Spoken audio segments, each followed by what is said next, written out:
When the game gets rough and this life just seems so tough, make we talk, my people, make we talk.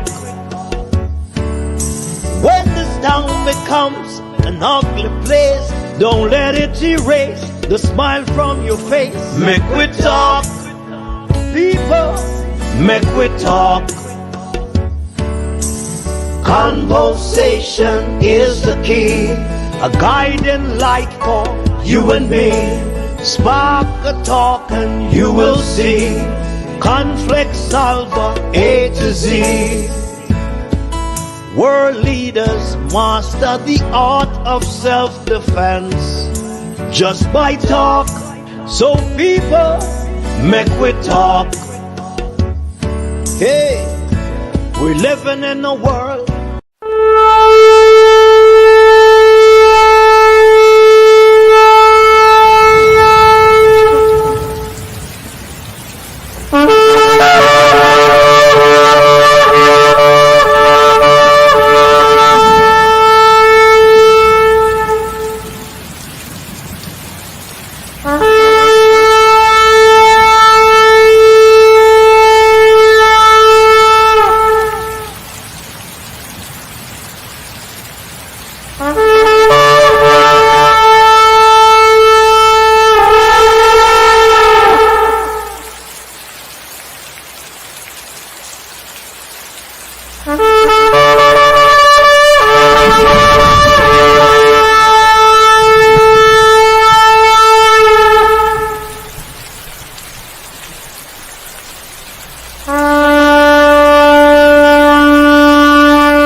Good morning, we're listening from around the world on the Eastern Caribbean. It's the Make We Talk program. Our ancestors are sounding the trumpet beyond the grave of this country, Jamaica. Our Maroon ancestors and our Maroon people are sounding the trumpet beyond the graves of the beyond in this country. This afternoon I have with me my good friend, Head Boy, on the program. Head Boy, welcome to the program. Hi, Brother Jeffrey. How are you? I am here, my friend, sounding the trumpet of the Aben beyond the graves and beyond the beyond of this country. If you're just joining us, welcome to the program, the unfolding story of the Cockpit Country and the Maroons. Our special guest is Head Boy. You all know him as Head Boy on the Hot Topic program and every other program that he goes on. He has been a guest on my program. This is the second time around, and he will continue to be a guest on my program. I'm going to sound the alarm once more. Our people,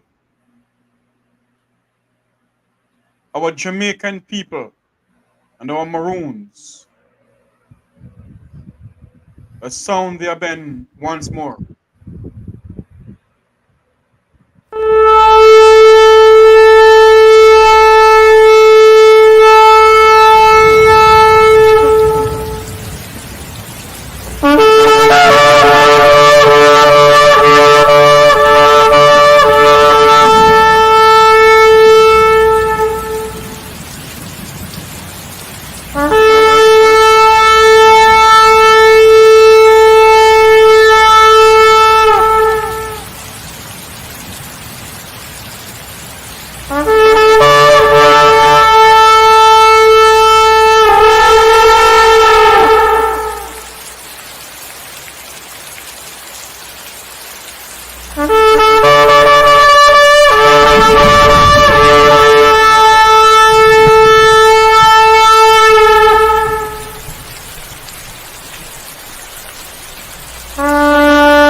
Welcome once more to the program. I don't know about anyone else, But whenever you hear something like that sound, it sends chills all over your body.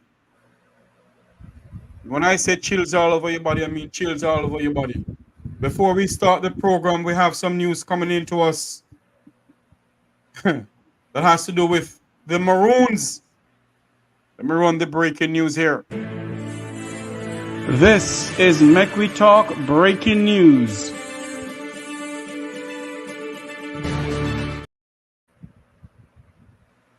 News into our news center, the police have imposed a 48-hour curfew and Quickstep in St. Elizabeth and its environs.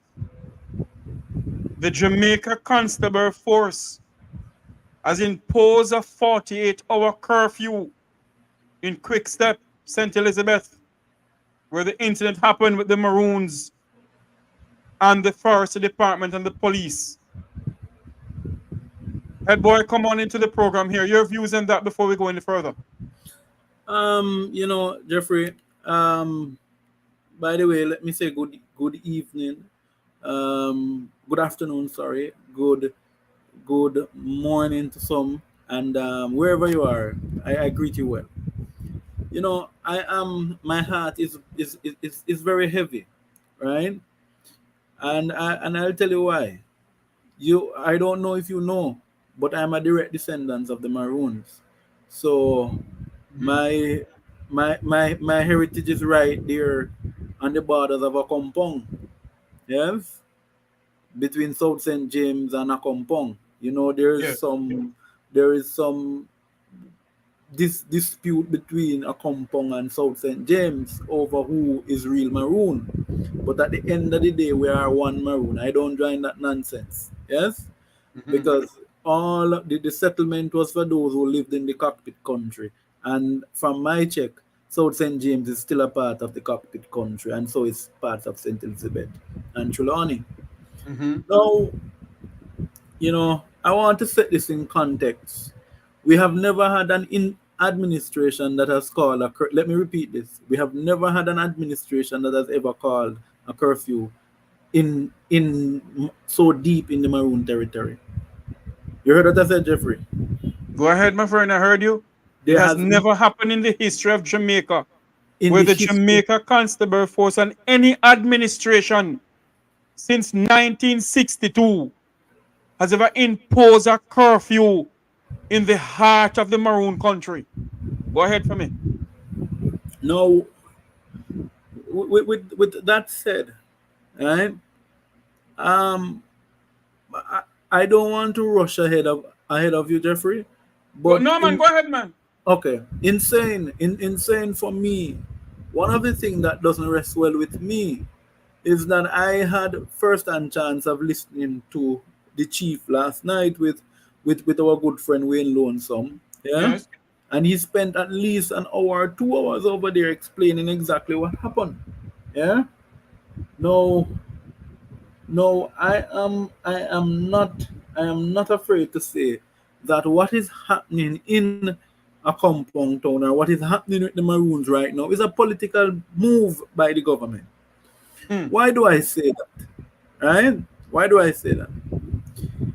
Before Chief Currie became chief, yes?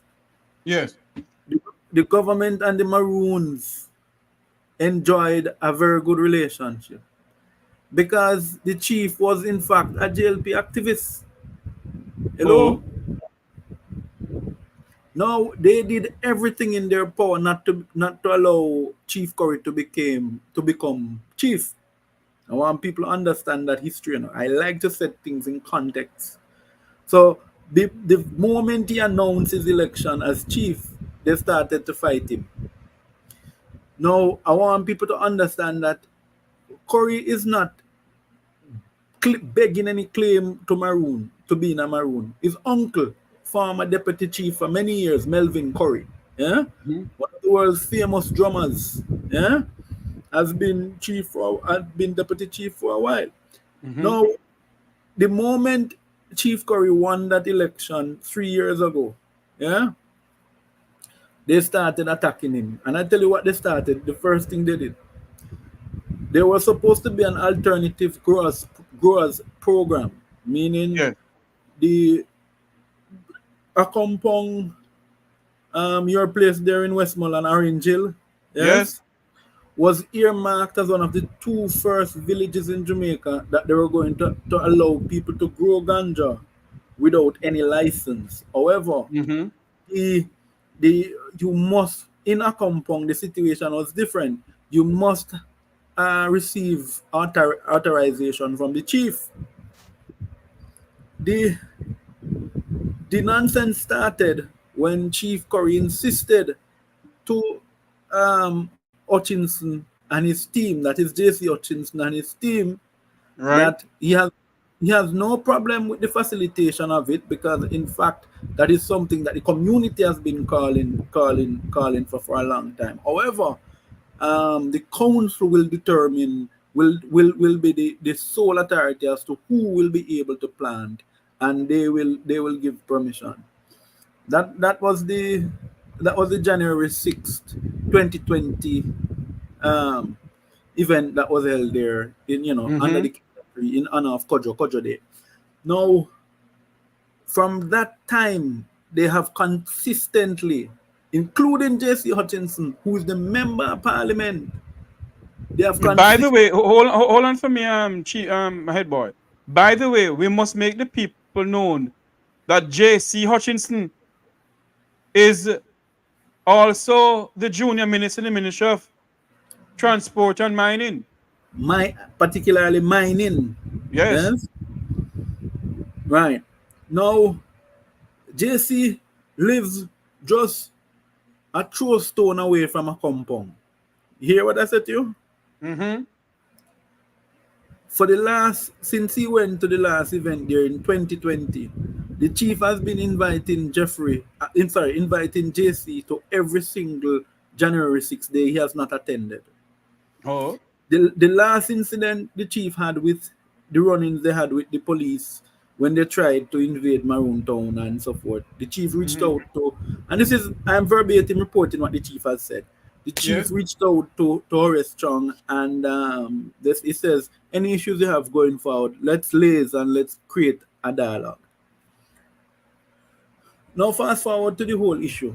So I laid that history for people to understand that this is not just anything ordinary. This is politically motivated. Let me repeat it again. It is politically motivated, because the chief will not bow. It's not like the sellouts them down in Scott's Pass, in Scott's Hall, in St. Mary, who have sold out themselves. It's not like some of the sellouts over in Portland who have sold out themselves. Mm-hmm. Yeah?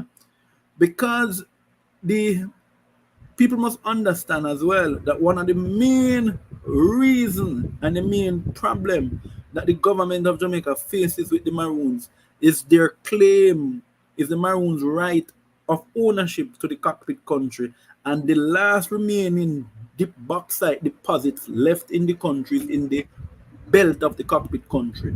Yeah? Oh. The former chief, when he was there, he made attempts to that is why JC was sent to Ministry of Mining. Hello. Hold on a minute there for me, head boy. If you're just joining us on the Make We Talk program, the unfolding story of the Cockpit Country and the Maroons, and our good friend head boy is giving us a history of the Maroon and the Cockpit Country and what is going on in this country. The Jamaican government, headed by Andrew Michael Holness, and the Ministry of National Insecurity, headed by Dr. Harris Chang, has imposed a 48-hour curfew in Quickstep, St. Elizabeth, in the heart of the Maroon country. Is that legal? We don't know. Go ahead for me. No, it is not. And that is where I was actually heading to, Jeffrey. That was where I was heading Go to. ahead, my friend. And any legal analyst and any legal expert could take me on. It is illegal. Let me tell you how the security apparatus works in Maroon communities. Typically, if there are issues, the superintendent, or if it is the sergeant at the station, he reaches out to the chief, or the chief reaches out to him, and that lays on. So there's always not smooth communication between the chief and whomever is the head of police in the area. Yeah? Mm-hmm. The highest rank in the area. Now, let's fast track to Saturday and what happened on Saturday. These guys attempted to, because we're seeing conflicting stories. That's We what I'm have saying. we have video evidence, which I know you Head boy, what happened here? We have because video I want evidence people to to see the show. evidence. First, yes, let's show the evidence and then let us talk about it after. Because I think that's Okay, better. I no don't want problem. nobody think attacking from my head. Yeah. Grace, hold on for me.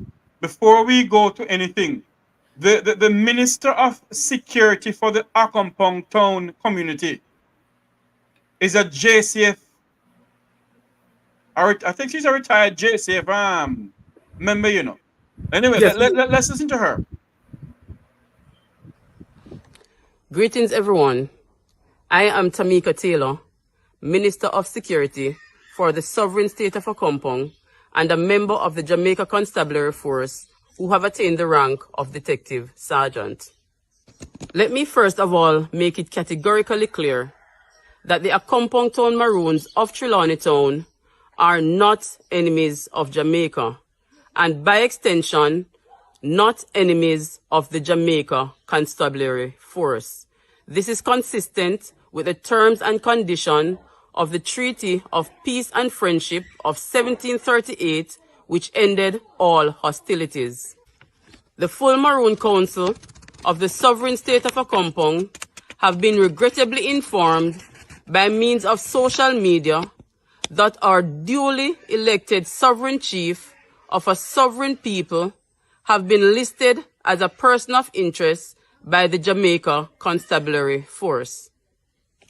I say regrettably because Chief Richard Currie was asked by DSP Coleridge Minto, acting superintendent for the parish of St. Elizabeth Division, as well as councillor for the Ipswich Division, Clinton Samuels, to assist to quell the situation. Based on the recent chain of events and the unfortunate escalation, we are hoping that this was not a deliberate attempt by DSP Coleridge Minto as well as Councillor Clinton Samuels to get our Chief Richard Currie into the Quickstep space to accuse him of illegal lumbering. If this is the situation, it would be unethical and will not be entertained. Let me make it categorically clear that our Chief Richard Currie is not involved in destroying the Cockpit Country. What we are involved in doing is defending and protecting the Cockpit Country. The Maroons of Quickstep have been deprived of basic necessities and strive predominantly of the land. They continue to see their resources being pilfered away for others to benefit, while they continue to face immense hardship. In the words of Thomas Sankara, we must choose either champagne for a few or safe drinking water for all. I thank you.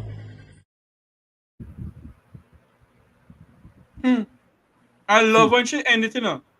In the words of the late Thomas, who again she said, head boy? Sankara, Burkina Faso. What did he say, head boy? We can have champagne for a few or water for y'all. All right. And that is a problem we face in this country by the two political parties in this country has not given the people water, and we're 62 years old. Anyway, let's not drift from that. Let's go to what you're going to say now, head boy. Right. Your views on what the lady just said. So I'm glad Miss Taylor, Detective Sergeant Taylor, who is the Minister of National Security for the Accompong. And she has been doing a very good job since she has started her term. I must commend her.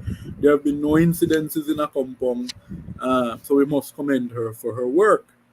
Now, for me, Jeffrey, it is clear. It is clear that the mainstream media in Jamaica got this story wrong. Yeah? And if I were advising Chief Currie now. My lawyers would be writing to the cleaner. My lawyers would be writing to the Forestry Department. Yes. Mm-hmm.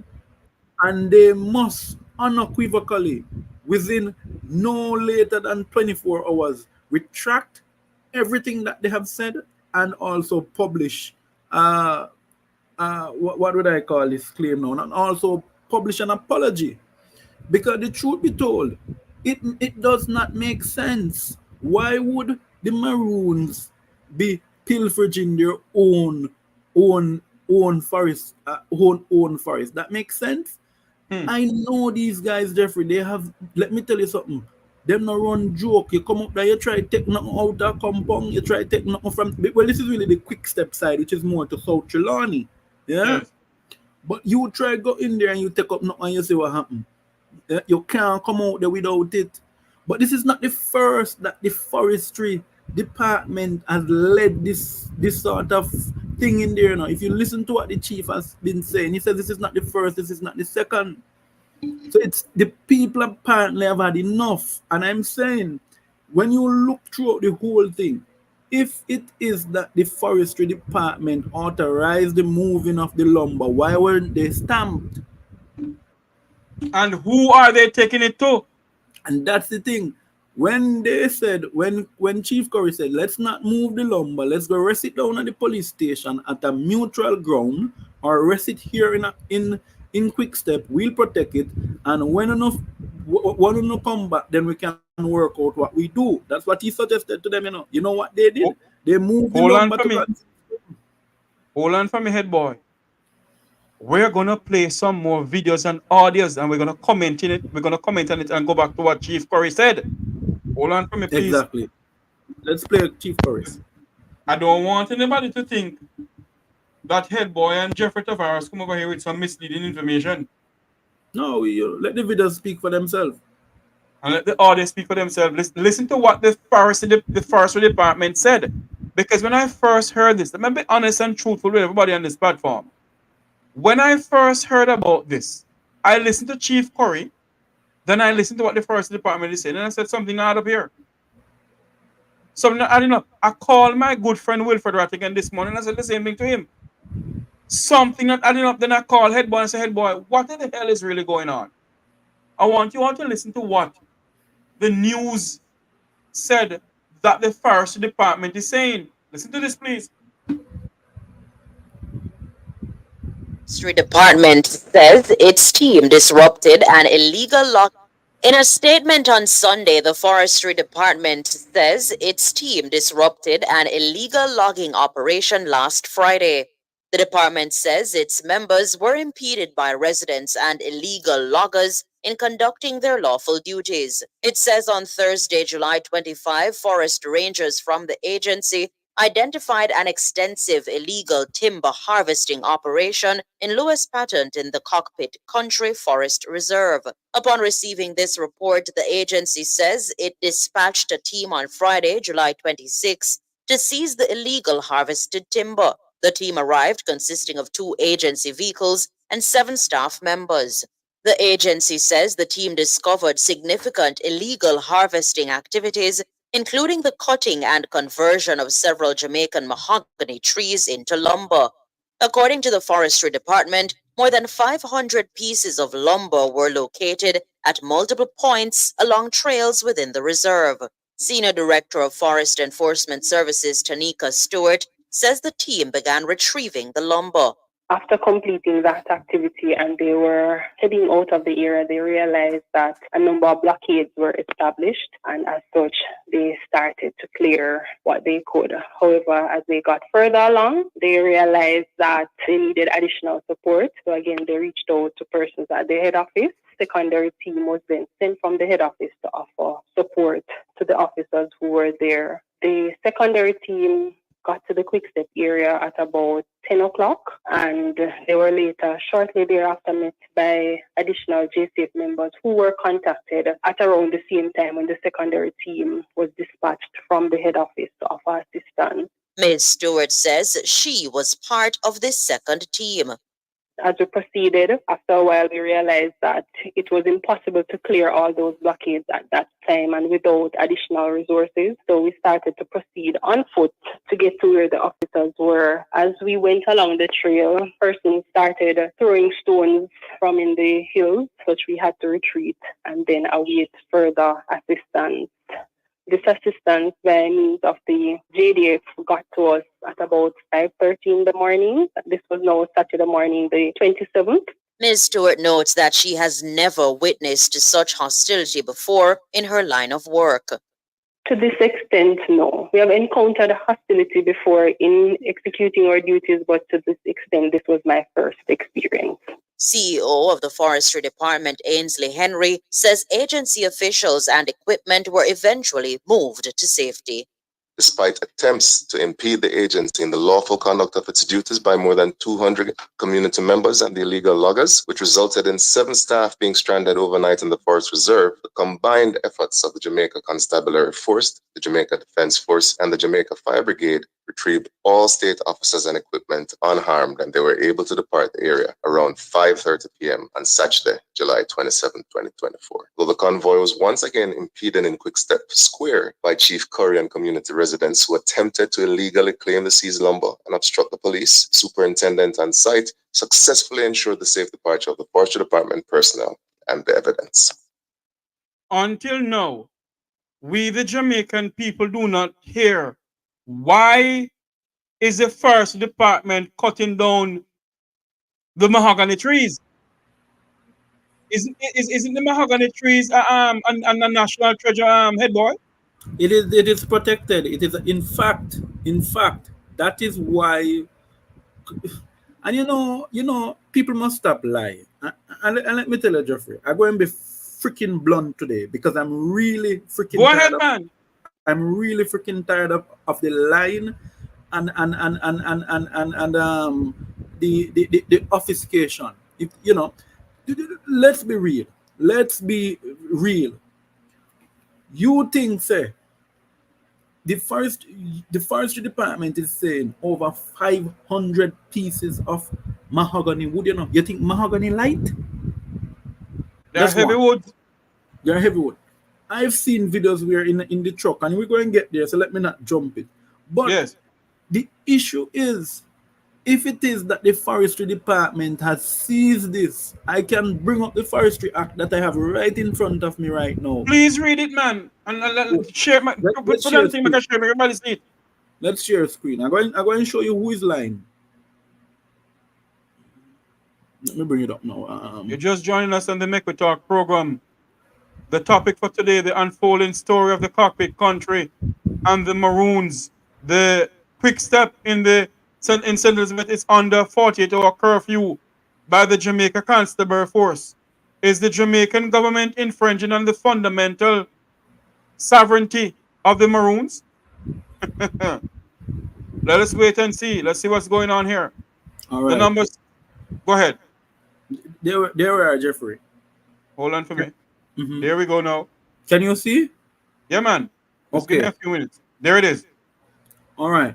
So we're on the Forestry Act, right? Mm-hmm. So this is the act that governs the forest, right?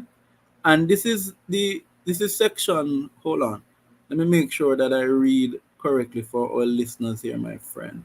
Right. So this is the trespass of people, and this is the trespass of persons in relation to timber. Let us go to 23. Hold on for me. Hold on for me. Can you zoom that up a little bit more? Is it possible? So the plus and the negative sign up by the thing there?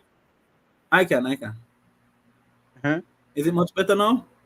A little bit more. There you go. All right. So let us go to 23, right? This section says the conservator may in his discretion grant a timber license. Hold on for me, but I'm not stopping you. Read everything, man. Okay. Right. August 17, 2002. Read all of that. So this is the proclamations, rules and regulations, August 17, 2001. So these were amendments to the Forestry Act of 1996. The conservator may, in his discretion, grant a timber license or permit subject to conditions as may be specified therein, including with or without prejudice to generality of the foregoing conditions relating to, and this is the conditions, the measurement, checking, and marking. When we get to Chief Currie's video, you will see him saying these things. That is why I brought this up. The measurement, it means that the wood must be measured, the checking and the marking, and it must be done by an authorized officer. Yes?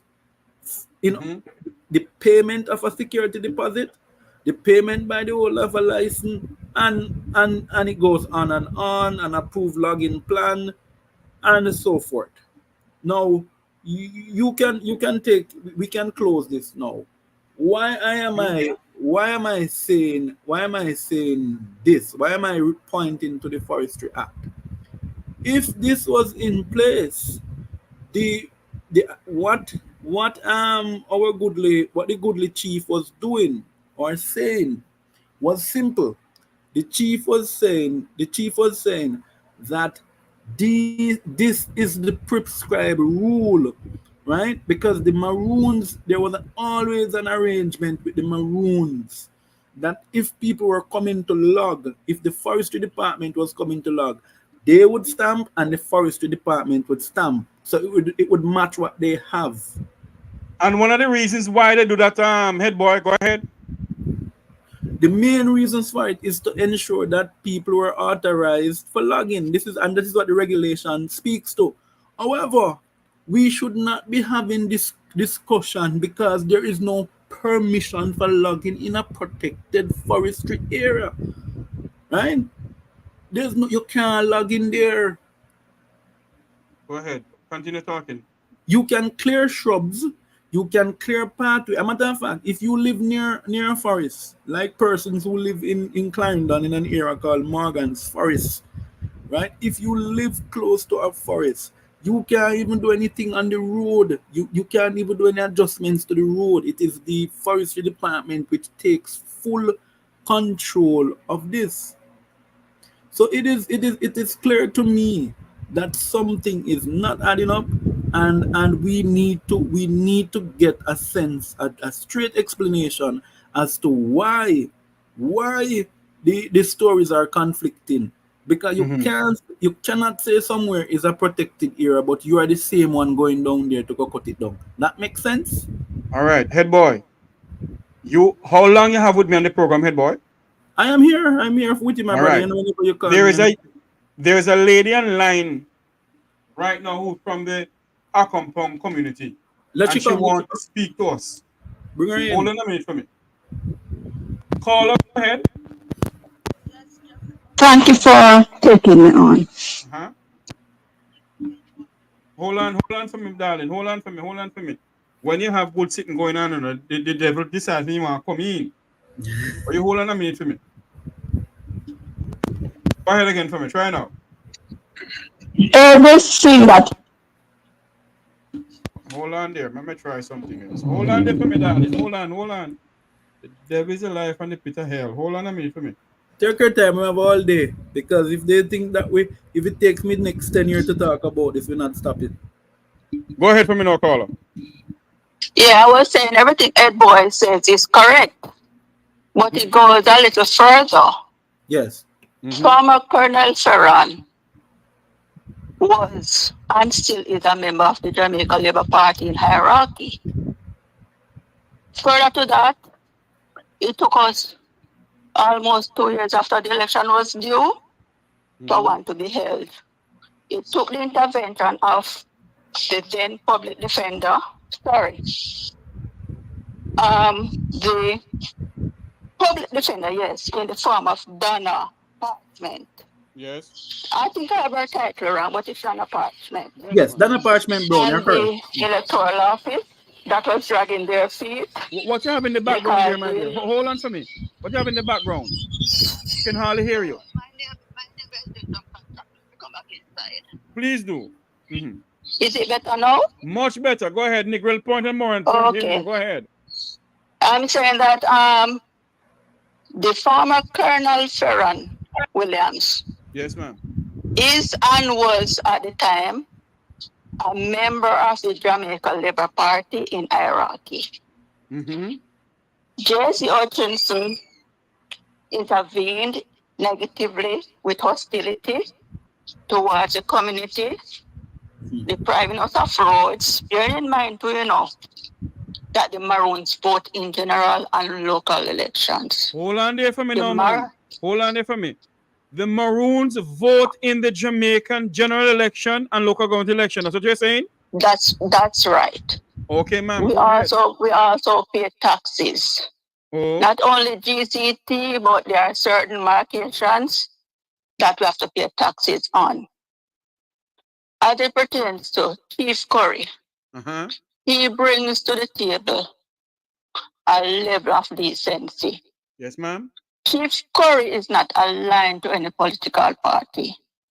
In fact, taking secret out of his life, if anything, he would have been aligned to the JLP because his ex-wife is a prominent daughter of a prominent JLP MP. Okay. So if he had an allegiance, to have been to the Jamaica Labour Party because they at one point wanted him to run under their banner. But back to the point. Yes, ma'am. We are not supported by the government of Jamaica in the largest sense, not just the LP. So let me ask you a question.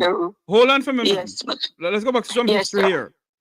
When the late Michael Norman Joshua Manley was alive, was the late Norman Manley a person who supported the Maroons?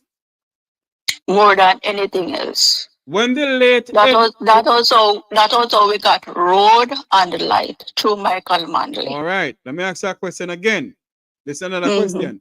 When the late Philip George Edward Siaga was Prime Minister of this country in the 1980s, was the former Prime Minister, late Prime Minister, aligned with the Maroons in helping the Maroons? He was very cordial, but he never did anything for the infrastructure. All right. But we were at peace. We had peace. All right, hold on there for me now. When the former Prime Minister, the most honorable Percival James Noel Patterson, was Prime Minister of this country in the 1980s, was he a person who loved the Maroons and took on the Maroons? Wholeheartedly, I think. All right, hold on there now. When the former Prime Minister, the most honorable Oret Bruce Golding, was Prime Minister of this country, was he a person who helped the Maroons? Also very cordial. When the former Prime Minister, the most honorable Portia Lucretia Simpson Miller, the girl from Woodhall, was she a person who helped the Maroons, ma'am? She was a gem. Okay, ma'am. So this is one of him now, who is the Prime Minister of this country, who said he's the most honorable Andrew Michael Brogard Holness. What would you say about him, ma'am? Do you know why I'm disappointed in Brogard? Yes, ma'am. Leading up to the 2016 election, January of that year. Yes, ma'am. He was in Accompong. Begging for vote. He listened to the speech of the British High Commission at that time, and he cheered it on. Hold on there for me. Hold on there for me. Hold on there for me. Now that I'm cutting you off. Ladies and gentlemen, people, I have been searching for that speech but was given by the former British High Commissioner to this country.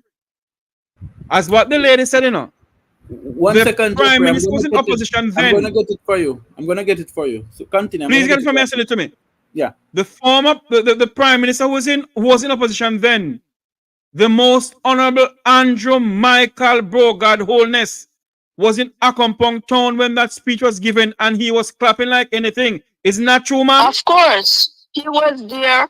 As a matter of fact, I must tell you, even though he's a Seventh-day Adventist. Yes, ma'am. And he was at the kindergrounds, which many Seventh-day Adventists don't do. So in other words, he meshed well with us. Yeah, He meshed, of course. The only thing he never did, he never ate the pork. Well, but he ate the food in every sense because we had the normal traditional roasted yam, etc. So he participated in all the festivities. He was there from early with a large entourage. And he left at a reasonable time. He was in the celebration, head cook and sinker. So, okay, now, let me ask, me go back to why you call the program now, ma'am. There's a reason why I went down history lane, you know, people. Because we don't want you to come over here and say the Make We Talk program is a program of nonsensical and all they do is spread propaganda news. I went down history lane for a reason. Let's go back to why you call the program now, ma'am. Go ahead for me. I'm calling to say that the Maroons, as outlined by our Minister of National Security and anyone else, are not involved in any hostility. As a matter of fact, it's one of the safest communities in Jamaica, if not the world. All right. The last incident of shooting we had in the community was done by one of the carrying officers of the JCF. That gentleman murdered a member of the community and injured five other people. Death in our community is far and few of decades apart. People die naturally. People don't die by murder. We are very hospitable. We have tour guides. We have tourists coming in. Well, let me tell you, until this last dispensation, I'm calling it last because I would regret if Mr. Golden is not Golden, if Mr. Holness is re-elected. But I'm not one to turn it into a JLP-PNP issue. I'm just saying it in terms of how the Jamaican people are treated, and in particular the Maroons. Yes, ma'am. We used to have tourists coming into us like twice per week. One of the things that he and Ed Bartlett did, despite the fact that we are trained by TPDCO, and we used to have tourists coming in once or twice per week, they intercept that. They did what, ma'am? Minister, they intercept that. They stop it. We don't. Yes, we don't have tourists coming in as often unless it is repeated tourists. Hold on for me now. Okay. Hold on for me. You remember when I said, when you hear this Jamaica, the people of Accompong town, the Maroons, majority of them was trained by TPDK. Yes. And now, that was, since Prime Minister Holness and Edmund Bartlett come in, that stop. Isn't that what you're saying, ma'am? That stop meaning the tourists don't come in as often.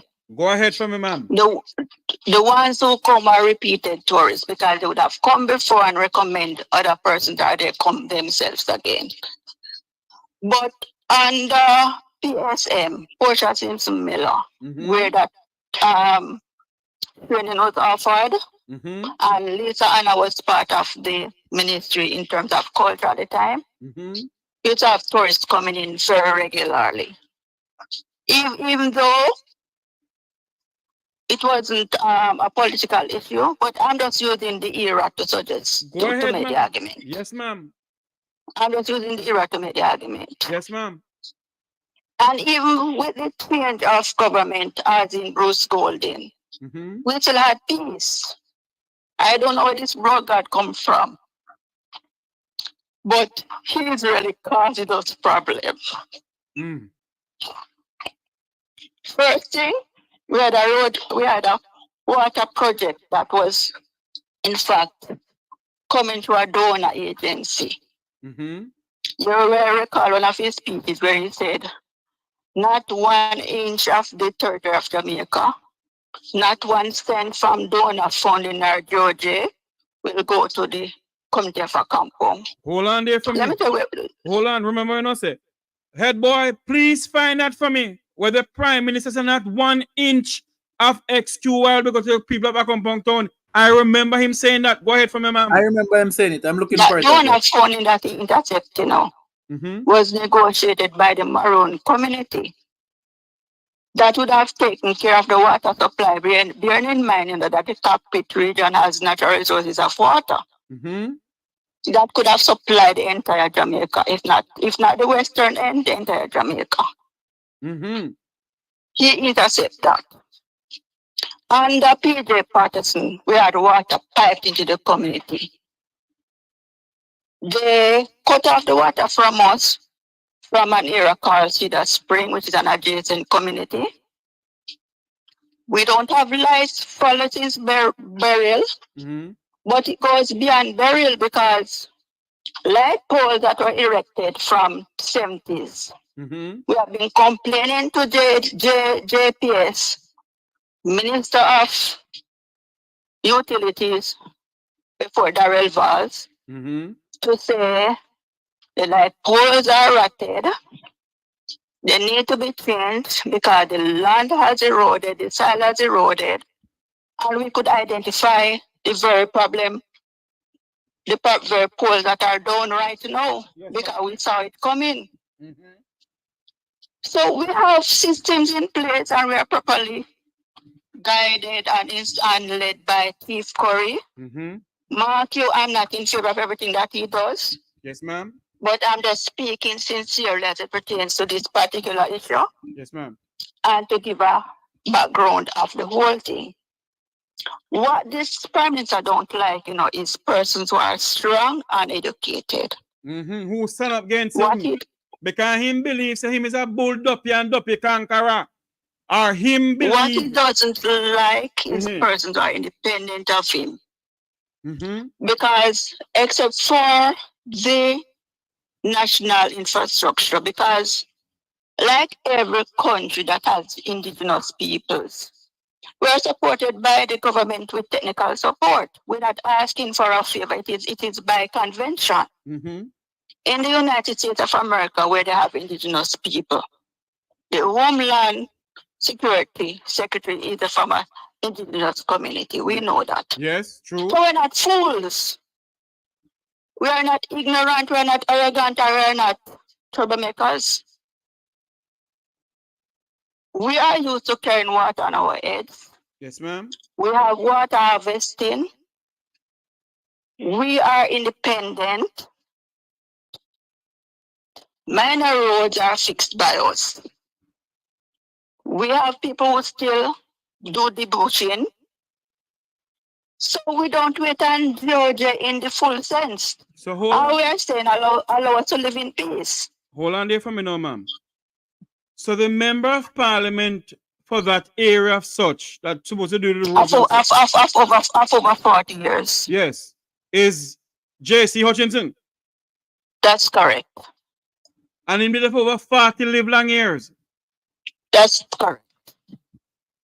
But Almighty God he succeeded another JLP MP who was there for a short time, because what they had done, they had done some gerrymandering and had changed the voting divisions. We know what they do. Yes, go ahead. We know what they do. They take people from what different division. Go ahead, Jeffrey. Right. So when they did that, that is how we fall in Northeast. But before that, we had at a point in time, our MP was Roger Clark.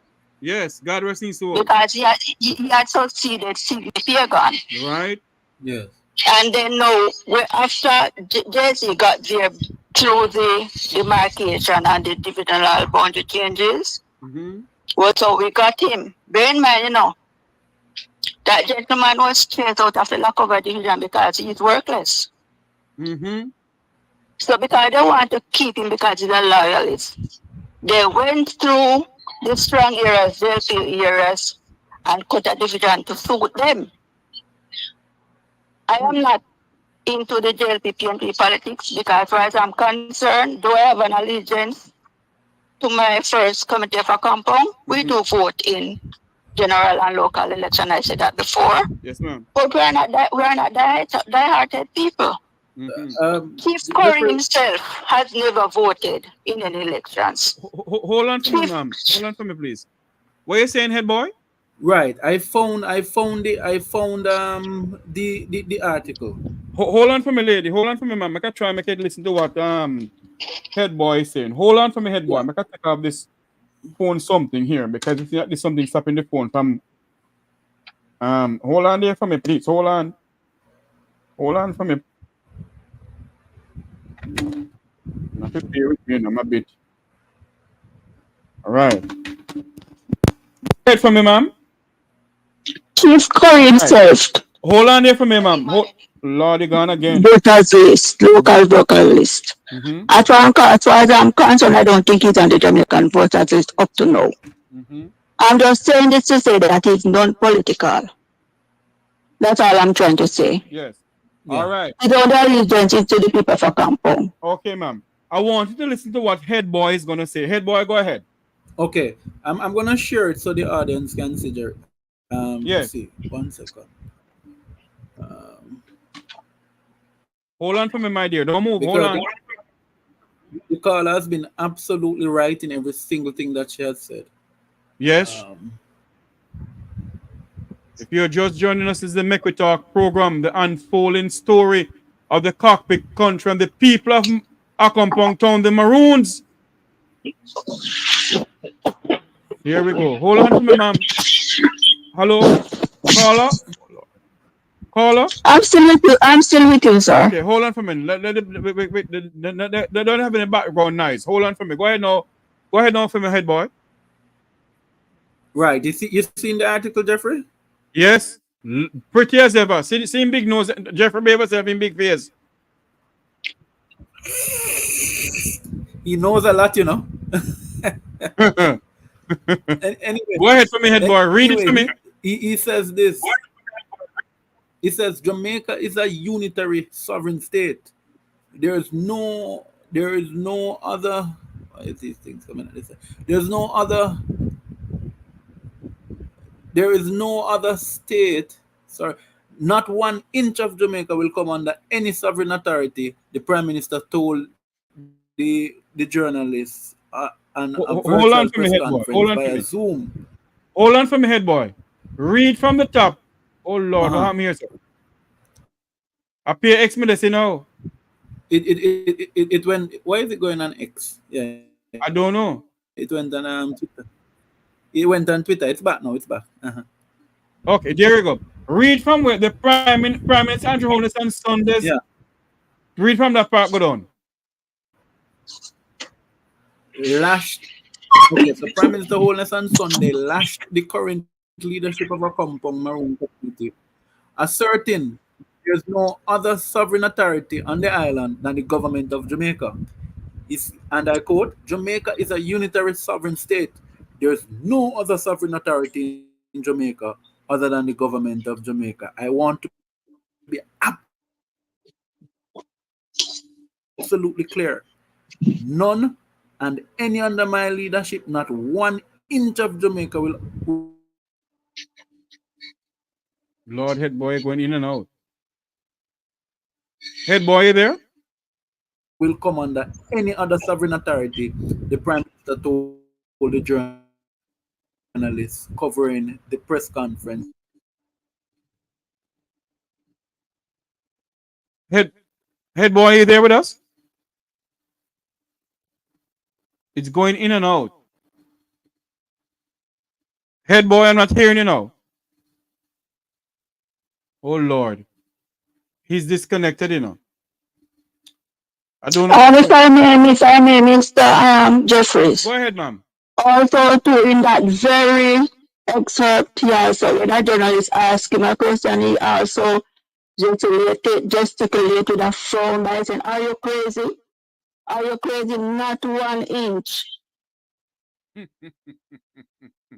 Are you crazy? Not 1 inch."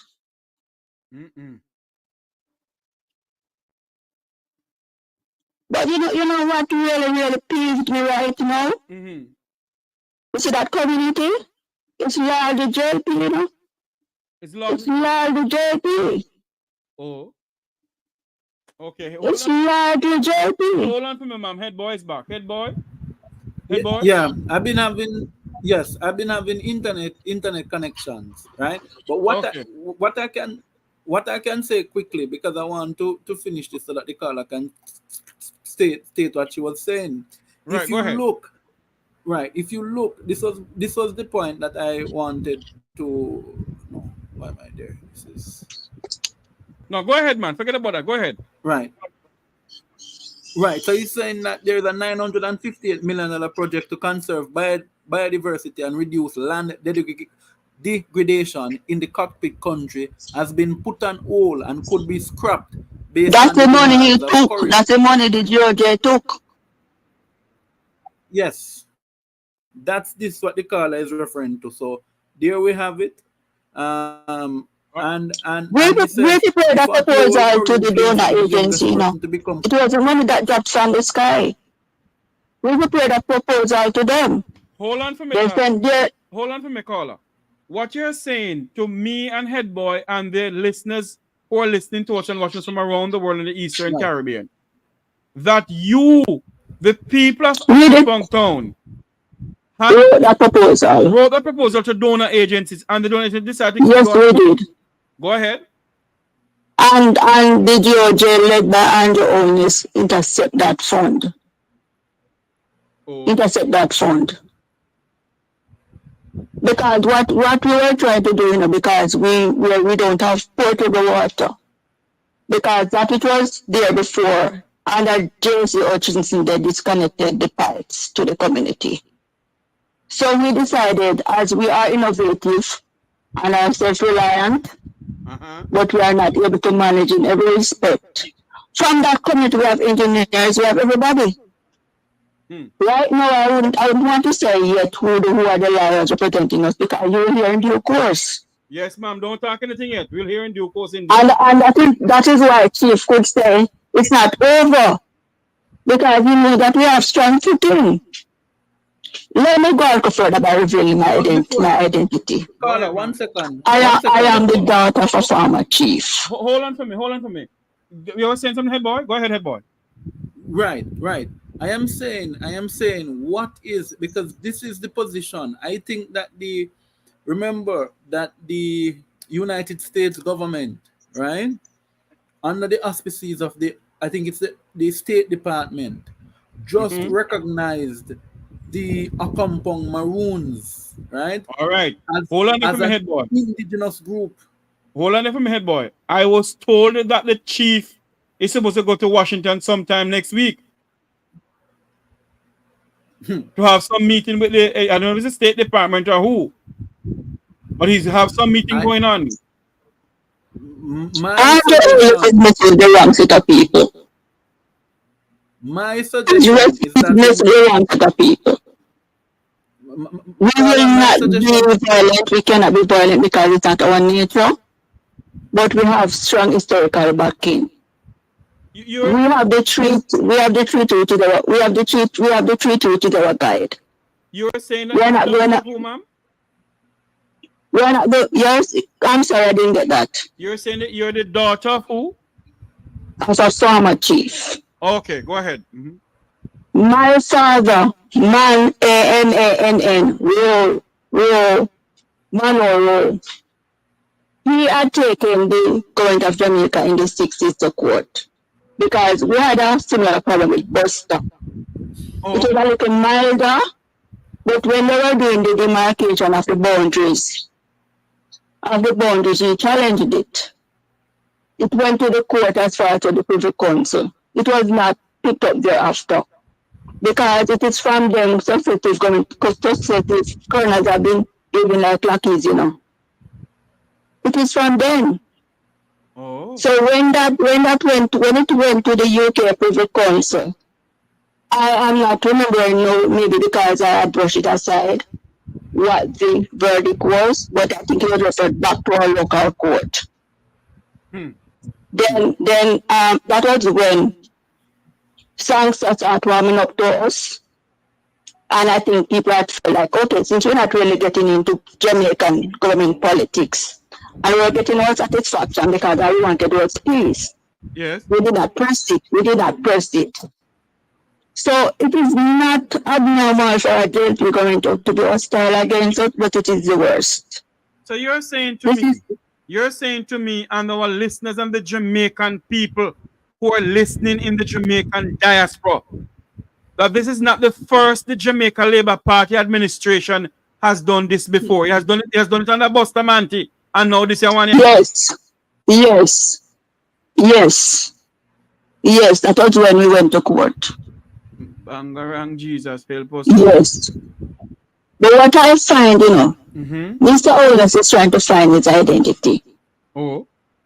So what he's doing, you know, that today is like Michael, because today we can read Andrew Michael Owners. Tomorrow is like, so what he does, he tries to pick the best of a particular leader and try to say he's the whole sum of goodness. But whilst we do, I keep saying this, but we can't resist it because in that sense we live in Jamaica, so we'll have to delve into the Jamaican situation.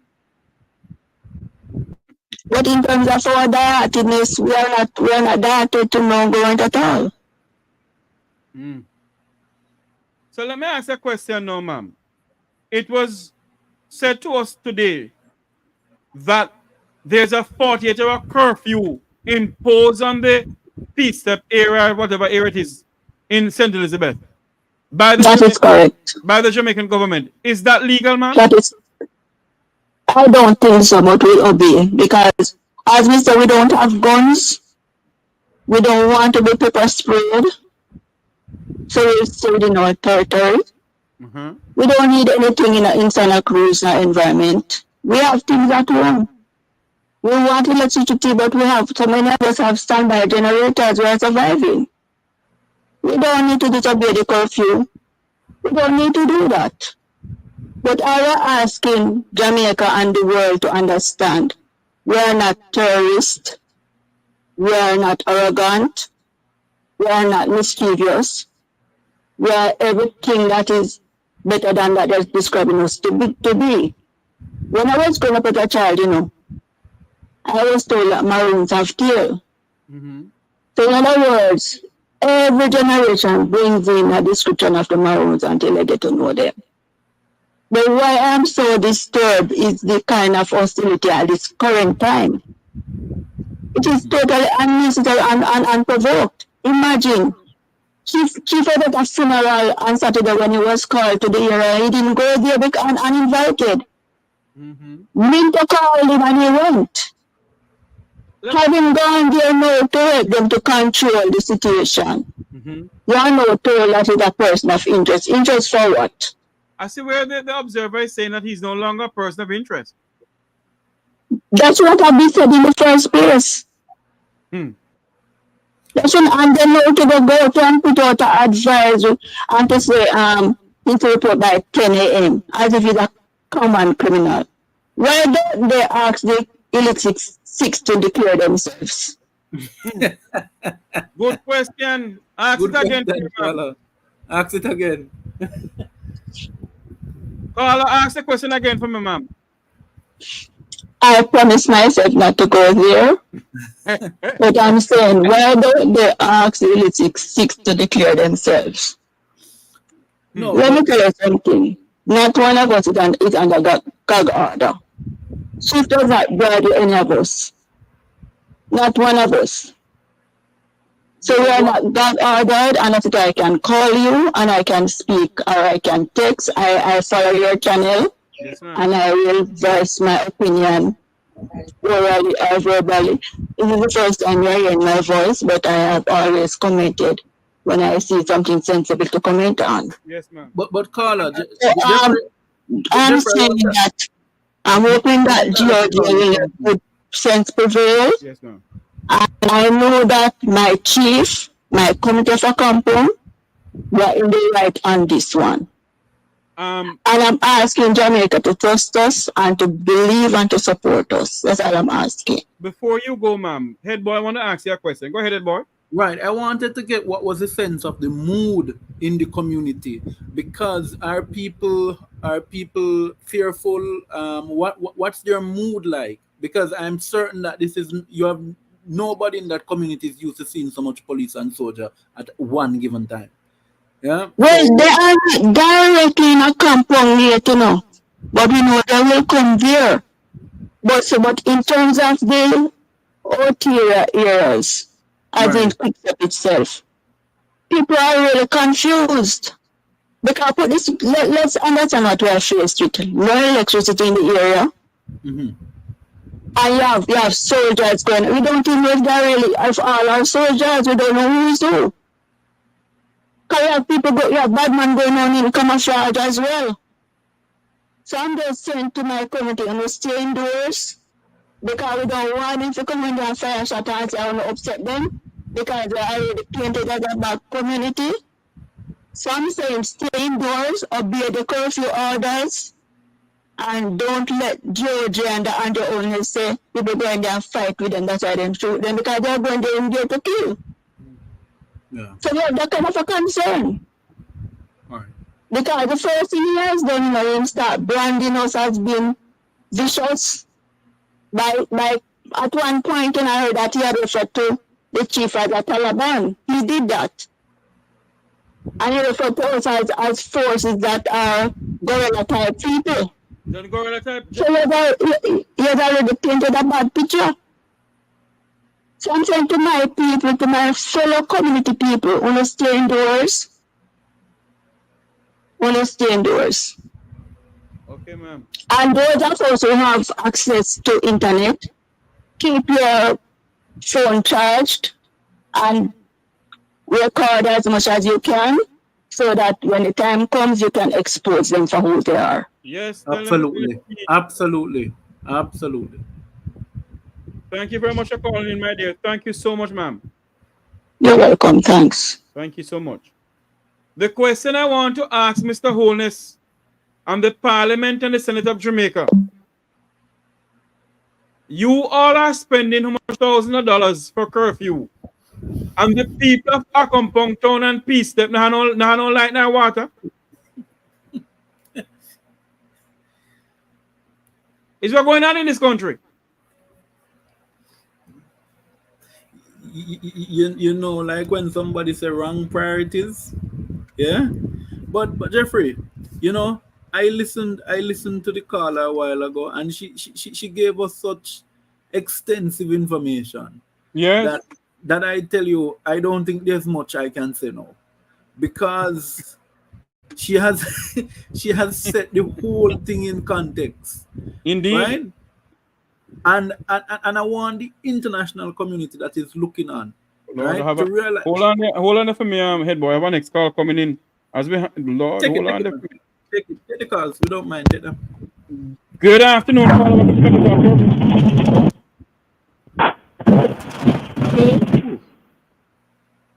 Hello? Yes, can you turn off? You have you're driving or something? I'm on the road, Jeffrey. Oh, Madam East Kingston and Port Royal. Go ahead. No, sir, Jeffrey. Me tell you now, me tired. Me tired of Jamaica. Me tired that. And the all is when I let the people them alone. But look where they're and the allness, you know, not to know. I'm doing no, Jeffrey. What the Andrew? I'm just sticking out. You know I'm to Andrew? Let me tell I'm to Andrew. Did you listen to when Marlon Malahoo Ford asked Jerry if he read something? What Jerry tell her say?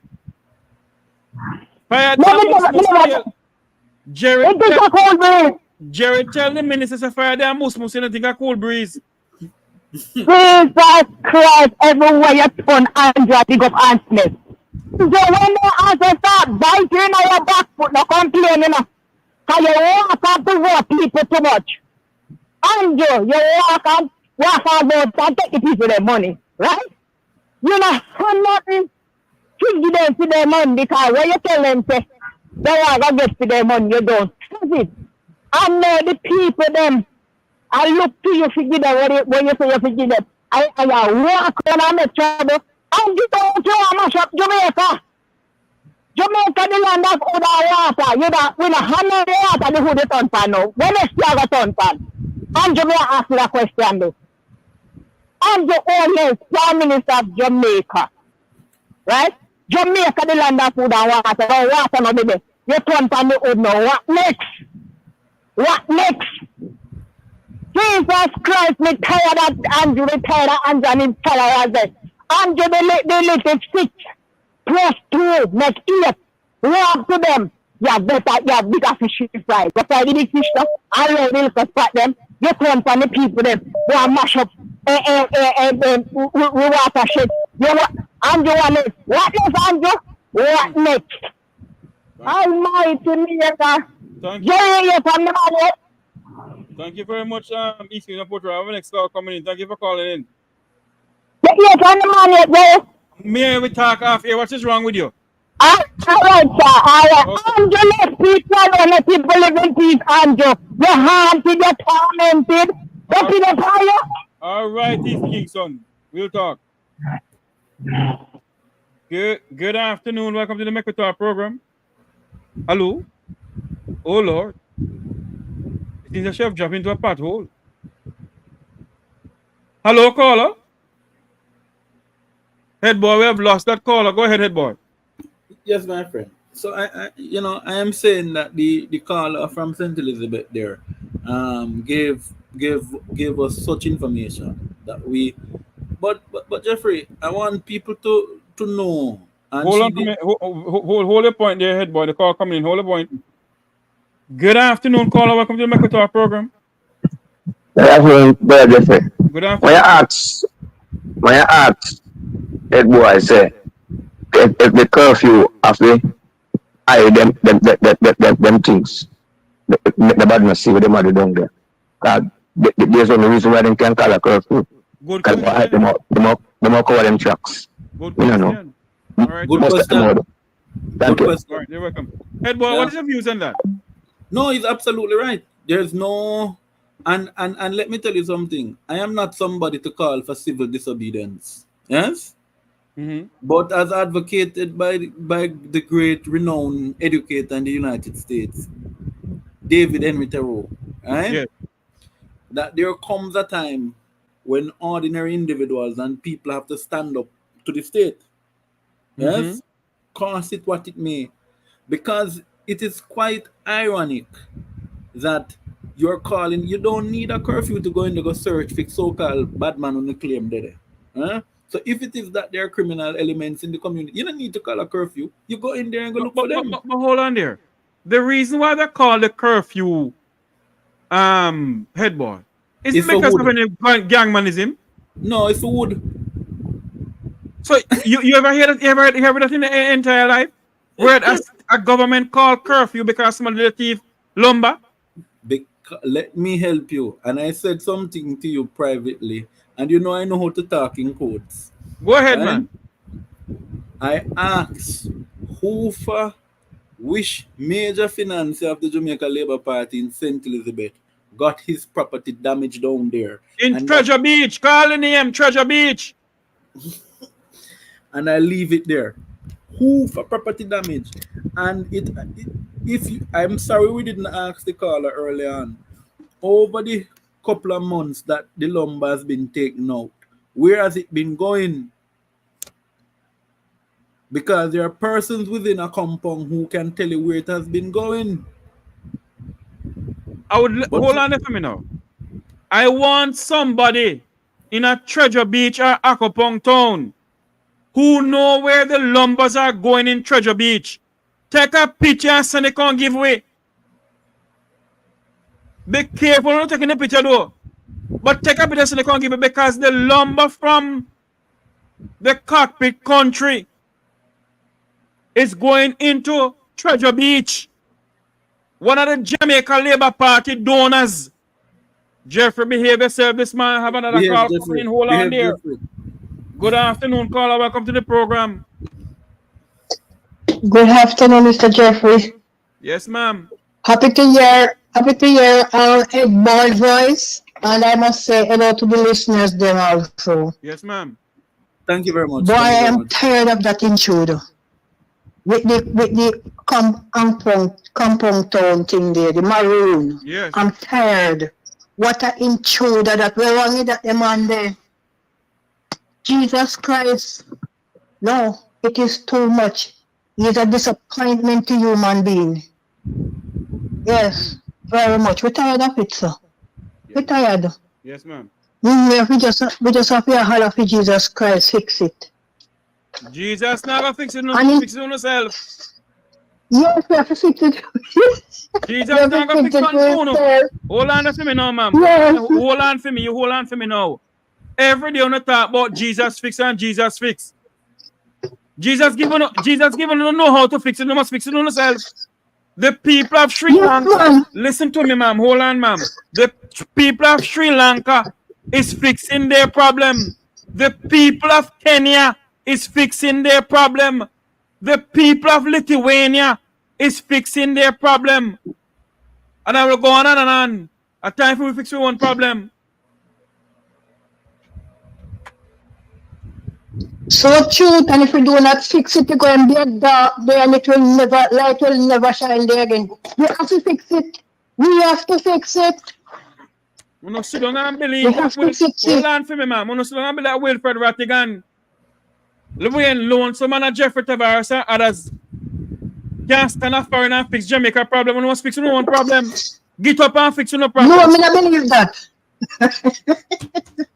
I don't believe in that. I'm not doing enough fear here. I'm waiting for it. You think it's going to get up and come out and stand up in a road or whatever. And we have to do it.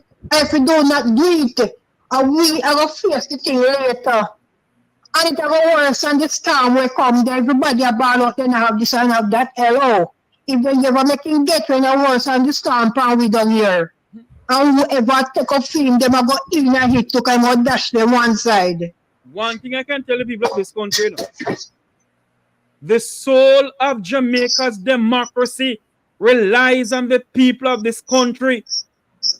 The soul of Jamaica's democracy relies on the people of this country. You see what's going on in Accompong town? There's more left to come. I want more left to come if we don't stand up. Because what now? That they in true that you know, in try to gain people mind and heart and then you step on you, know. And that they do. Try to gain and people cannot understand and people cannot see. Because of something I'm talking about parliament about them will fix this or what people will get that and what or done. No, don't know that the real sitting so till after him get free and for him full control and do what him see your mind to do with everybody. And implement your thing them and bring it down. We have to get up.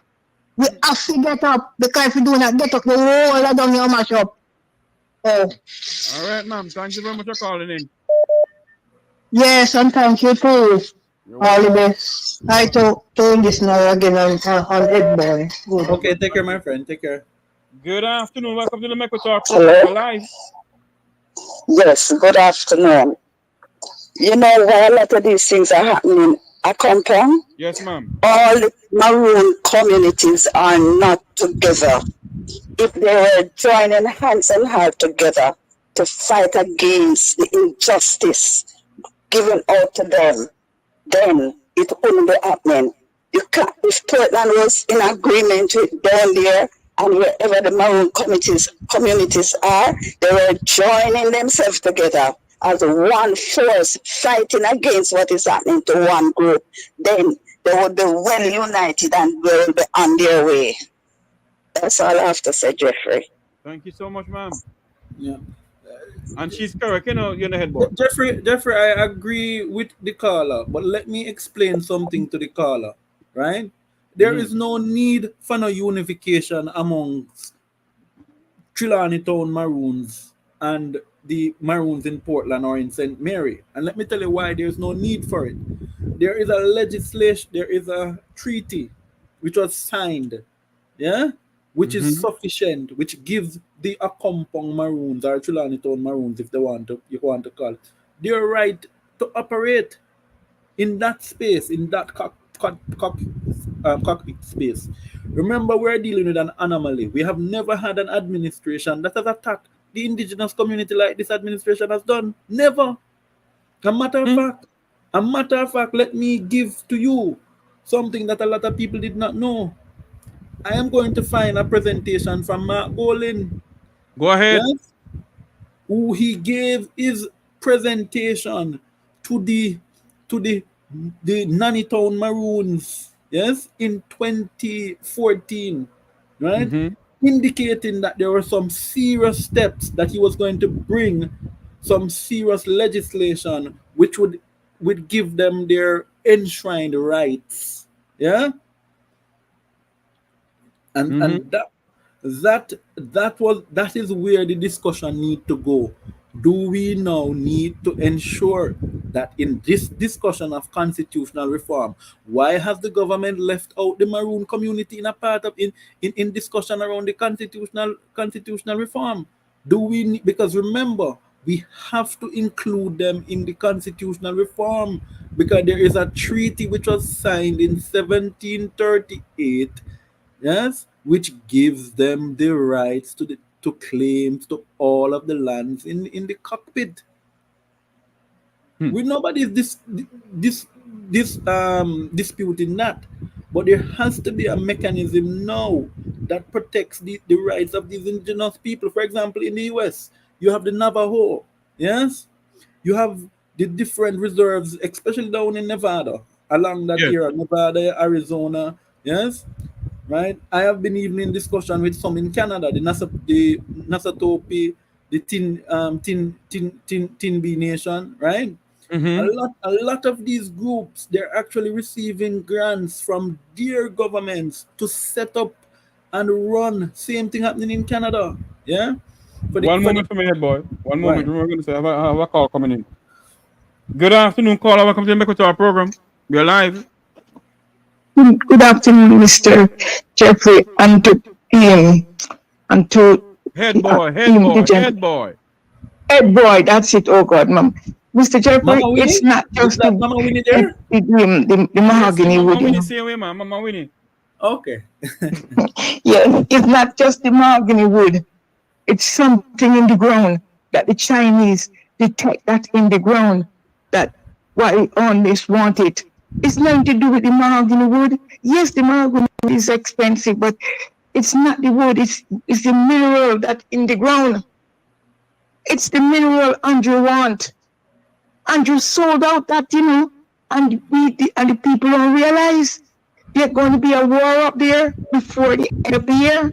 Mark my word, there's going to be war. And Chief Currie better be careful. Trust no one. Once he can get rid of Chief Currie, he can control up there and sending the Chinese to do the digging. It's not the mahogany. The mahogany going to build in rooms and in hotel. The hotel have it, and the woman that building all the apartment get some. And we all know that. But it's what in the ground Andrew want. Andrew want it for the Chinese. Andrew is, I swear he dropped on his head when he was coming out of his mother's womb. He did drop him because he don't. Not do him, ma'am. Nothing don't do him. What's wrong with him? Is he sick? Not at all. Andrew is a, don't forget, he right when he was at school at 17, he right he want to be a prime minister and he's going to be get assassinated. That man is not normal. Hold on for me, do. Not he did write it. Hold on for me, ma'am. Hold on, please. Me not prove saying right nothing. And Okay, the way how this assassination thing, hold on, darling, listen to me, please, Miss Winnie. Yeah. The way how this thing going about this assassination thing with Donald Trump and whatever, I do not want nobody to go interrogate me. So be careful when you come on the program where you talk about certain things. All right. Because you Ed boy, could you research that for me, please? You have committee guidelines on the programs on YouTube, so be careful what we say. All right then. But as I say, this man is not what if he was really born in Jamaica? It's something else. Why is so wicked? Everywhere we sell off what we've got left now. What Jamaica got left? We don't have the sea and the beach anymore. Sooner or later, he's going to take away the Maroon land. Where else he want? What he wants? What don't you want? I would like to ask him. No wonder every time you tell lie, your nose get bigger. Your nose get big, big, big, and you're ugly, ugly, ugly. I hear you here. Good night. Good day. All right, ma'am. Thank you very much.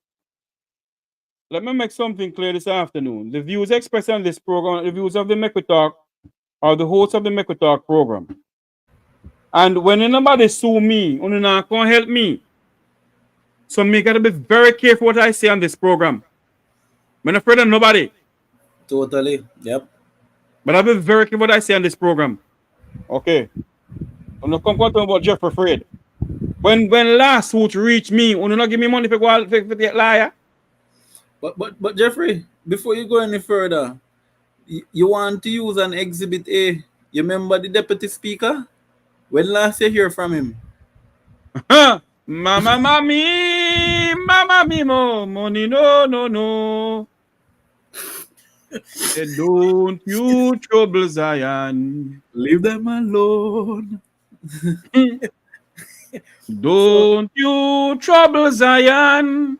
And let me ask you another one. When last have you heard much from misinformation? From that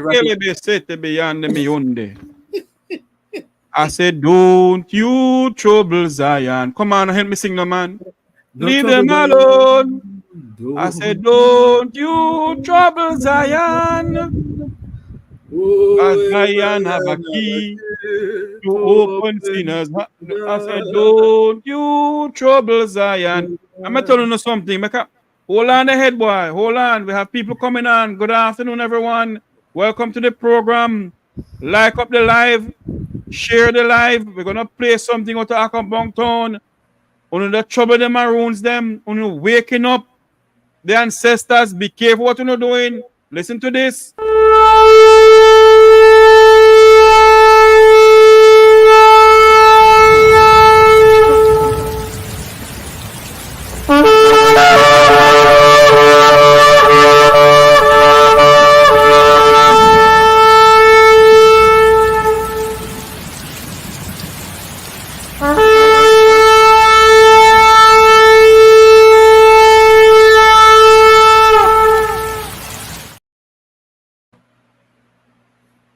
Afternoon, caller. Welcome back to our program. Afternoon, Mr. Jeffrey. Afternoon. Well, I'm a little bit of concern about this constitution reform. And that military what do you know? What does that have to do with the government? I'm talking about the Maroons today. Yeah, but it also has to do with the Maroons Go ahead. The constitution reform has to do with all Jamaicans. Yes, sir. Go ahead. Now, if the Maroons are not being included in the constitution reform, then the Rastas, they're not going to include the Rastas either. They're not going to include me and you either because based on what is going on, and that is why Jerry Small, based on what is going on, sir, these people are trying to push something down the Jamaican people's throat. And it's not every single Jamaican ever seen a copy of the Constitution. Back in the days, hold on for me, sir. Back in the days when they have a community meeting with government, you always see the JS van going on with the loudspeaker that come out in your numbers, XQYs at the community center. You don't see that no more. Yet the Minister of Constitutional and Legal Affairs have a big meeting, according to her, down at Emancipation Park. You don't see nobody from Remand Jungle down there. Because they don't know about it. It's the people of the high up. And some people, a little bit below Crossroad was there. And when she asked Jerry Small, if Jerry Small read it, Jerry said, don't ask me nothing. Jerry said to her, said, you know what started the American Revolution? And she did a talk, so Jerry said to her, said, fire them must still let the cool breeze. Yeah. Breeze. It's not funny enough, but you have a laugh. It's worrying. Very much so. Because this government is only going to ask the people to choose between the monarch and the government. And the government is no good. The government is no good. And the monarch does not benefit the country. Hello. The two parties benefit the country either. None of them not benefit the country. The monarch don't benefit the country. JLP don't benefit us. PMP don't benefit us. Yes, sir.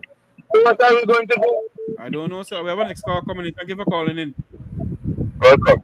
Thank you. Oh, Lord, the person hung up. Good afternoon. If you're just joining us, this is the Make We Talk program. We haven't finished what we came out to really talk about in the head, boy. Yeah, but you know, because the callers, and one of the things I love, Jeffrey, I love to hear what the Yes. people have to say. So True. sometimes, you know, it's good as host and co-host and as guests that you speak, but it's oftentimes instructive to hear what the people have to say. Yes, because they have more to put in it than you and I do. You're here chatting, yapping our mouth. On we alone have you know. The input. Yes. But on a serious note now, Jeffrey, right? I am looking at something, right? And I am Yes. saying Minister Chang, who by the way is not very far from Accompong, if you take the hills. Yes? No. Yes. Because you take the hills, me know you're a Westmoreland man. So you come to hills, you come on a piece of road there before you go in a Ginger Hill. And you come round Yes. on the border there Left, and go up to the left turn before go Ginger Hill, sir? the left before you go Ginger Hill. And you Right. come in and you come all the way back to Mobi. So me, that is why when I hear people talking about who's Maroon from who's not Maroon, I don't make no noise because I know the territory very well. But I am disappointed in Minister Chang, and let me tell you why. Remember we're gonna say. Oh Lord, the person hung up. Go ahead. The reason why I'm highly disappointed in my good friend, well, not my good friend because we're not friend, but somebody I know his daughter very well, and I'm really disappointed in the goodly minister because he keeps on pushing his limit. This man go down as minister of the worst insecure minister of insecurity, you know.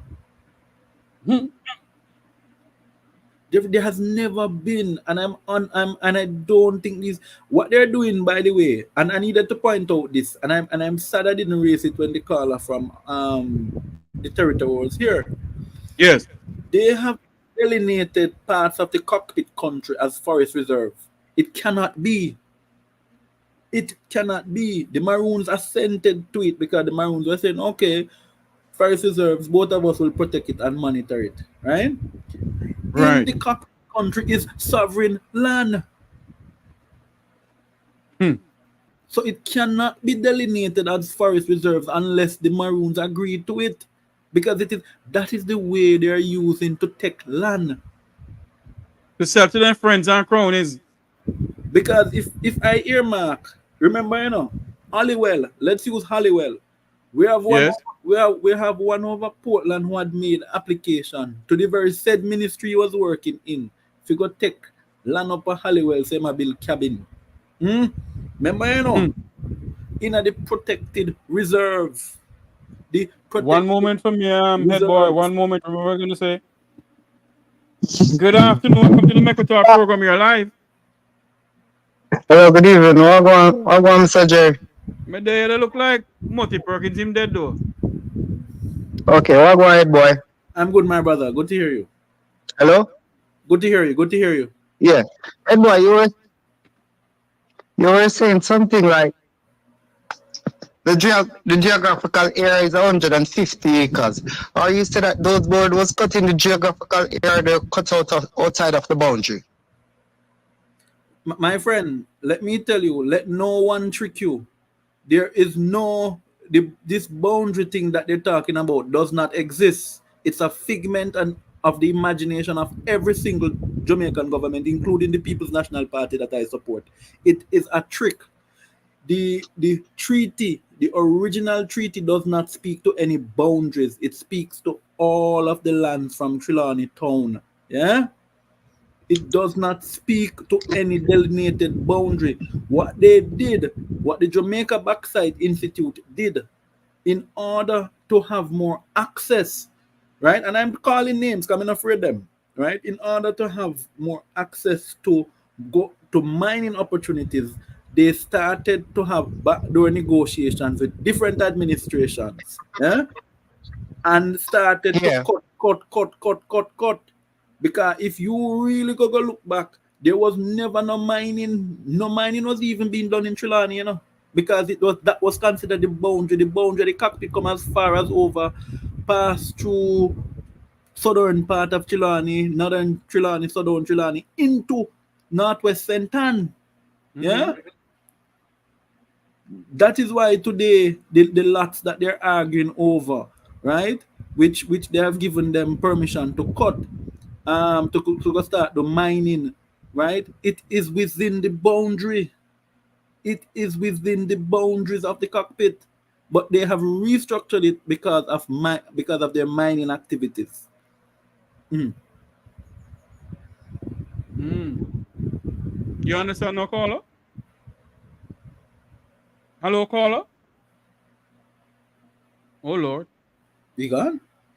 It seems that way. Caller, you there?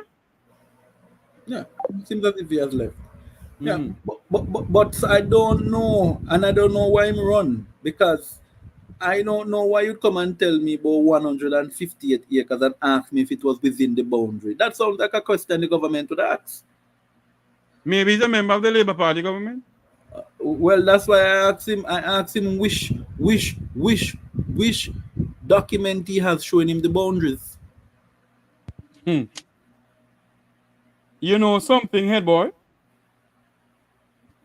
Let us continue on this part here. We're not going to take any more call until we finish this. Yes, please do. Let's finish. We'll continue this because I want everyone to listen to this video here with Chief Currie and the Forestry Department. Listen to this. It's the Forestry Department doing with mahogany. Solid mahogany. You know how old this tree must have been? This is a solid mahogany tree, right? The Forestry Department is moving on. So when our people have a problem and we raise the problem, it is as if we're the obstruction.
Home Depot hates when you do this, but they can't do a damn thing about it. So there's this new $80 hyper.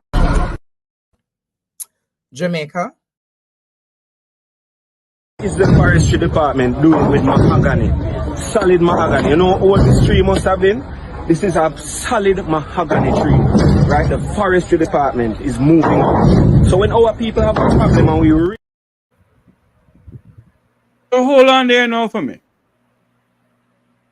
Chief Currie is saying is the Forestry Department. The Forestry Department is saying it's not them. Then it's who? Well, I will tell you who and let them take me to court. It is the Forestry Department who was moving the Jeffrey. If you look at the vehicles, right? One, it had the Forestry Department logo. That's one. Two, remember the first clip you played when we came on, and the Forestry Department said they were up there with trucks and they mobilized and brought more people to come. Right.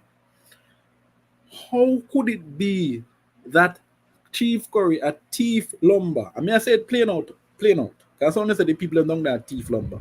How it is that the people have done that Thief Lumber, and you would have called Chief Currie to come help? That's a very good question. So you would have asked the chief to come and help the thief to come and help the thief? No, I mean the rain is. So that means you know, head boy, that the Forestry Department have some explaining to do. Of course. And why did The Andrew Holness-led administration imposed a 24-hour curfew. What is going on? But the question is, you must ask yourself, which department of government the Forestry Department falls under? The Prime Minister's office. Okay. Who have full responsibility for it? The Minister of Mining. No. Matthew Samuda. Oh.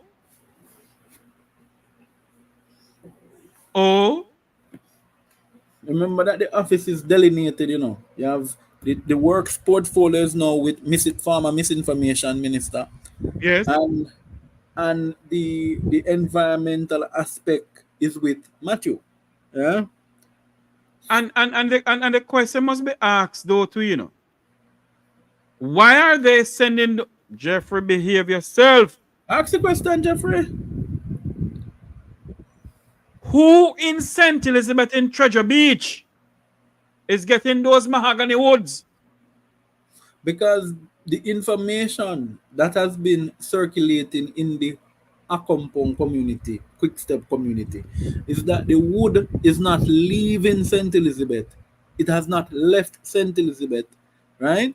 And to be honest, the pictures I saw in the Observer and in the Gleaner indicating about the wood is not the same pictures I saw in the video. With Chief Currie. So if it is, remember, you know, when the men in Quickstep took off the lumber off the thing, they took them off in accordance with that's why I read to you from the part of the Forestry Act I read, where they were measuring it, right? Where they were checking it for marks, because once you cut, you're supposed to be able to have to imprint the thing that they use to label it, whether you mark a Accompong, AP or whatever. So they were doing in their right what they have not typically would have done. There is an arrangement with the Maroon community and the Forestry Department if they're authorizing timbers to cut, because if they're authorizing timber to cut, it means that the Maroon community gets a portion of the earning from that timber. Another thing again, head boy, is the question to be asked by Superintendent Minto. That this is not the first time this has happened. I do not know if it's under Superintendent Minto this happened, what we're going to talk about now. But it's happened before. And the police in the area said, leave it to us. So we keep the board as exactly evidence. And nothing has been said, and the board and disappear from the police station like some out. Let me tell you, there is, for example, you know, you see the police force, Jeffrey, and I said, and this now goes to a wider matter. There are elements within the police force who have become nothing but lubricated conduit and political appointees. Right? True. The history of this fellow Minto, right? You know, this one of the thing with me is, and this is what the JLP doesn't like about me. Thank God I always keep my grip. Yeah? My own grip. Me do a grip. And when I go in there, I take out the files in file 13 section. Yeah? Go ahead, man. I take out the file. This fellow was brought to the Ministry of Education. I want you remember where I'm coming from, you know. Who? Superintendent Minto? Yes. Go ahead. This was the school safety and security officer in the Ministry of Education, you know. Oh. This is Andrew Holness' friend. Bangarang. So hold on, you know, head boy. Are you thinking what I am thinking? You don't have to think it. I will say what you're thinking. He was appointed by Grace McLean, who is also Andrew Holness' sweetest friend. Yes? And within the period of his appointment of the head of the, by the way, he was a poor poor sergeant at the time when he was leading the thing. Poor school, he could even structure a proper peace in safety, peace in schools program. But we find that this fella jumped from sergeant to superintendent in no time. Yeah? Because I want you to know, and that is why because he wrote to Currie to come, you know. And then when you call him man to come, you want to lock him up. So it is obvious that, and this is what he said to Currie. Currie said it on Andre and Wayne Lonesome. He says the reason why we can't have the wood stay here at the police station or here in here in Quickstep, it would create a jurisdictional problem. Where Coleridge get that word from?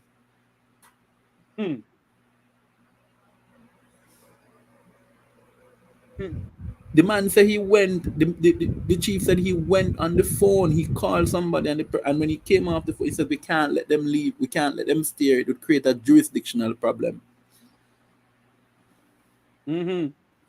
So obviously, no fly by night, fly by day uses the word jurisdictional.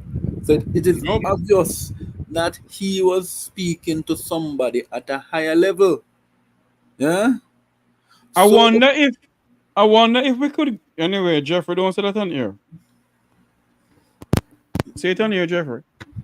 You know what I'm gonna say about the call, head boy? Yes.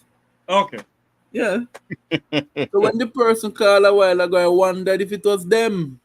But you see, that is why when I answered the way I answered, the person run. Because this has been the stupid argument which has been touted by Wellness for a long time. That there is no sovereign, there's no such thing as Maroon territory. This man is sick. But I don't understand this. From ever since I've been growing up, I've always heard about the Maroon territory. So how is it that this prime minister is saying that there's nothing like that? You know why? You want to know why? And today, Ed Boy will release the fridge. You know. Go ahead. And when you come on to my family, right? There's one thing when it comes on to a man and his family, you know. Him take off the gloves when he come on to him family. And the Maroons are my family. We are one. Yeah, regardless of the war between South and Accompong, we are one.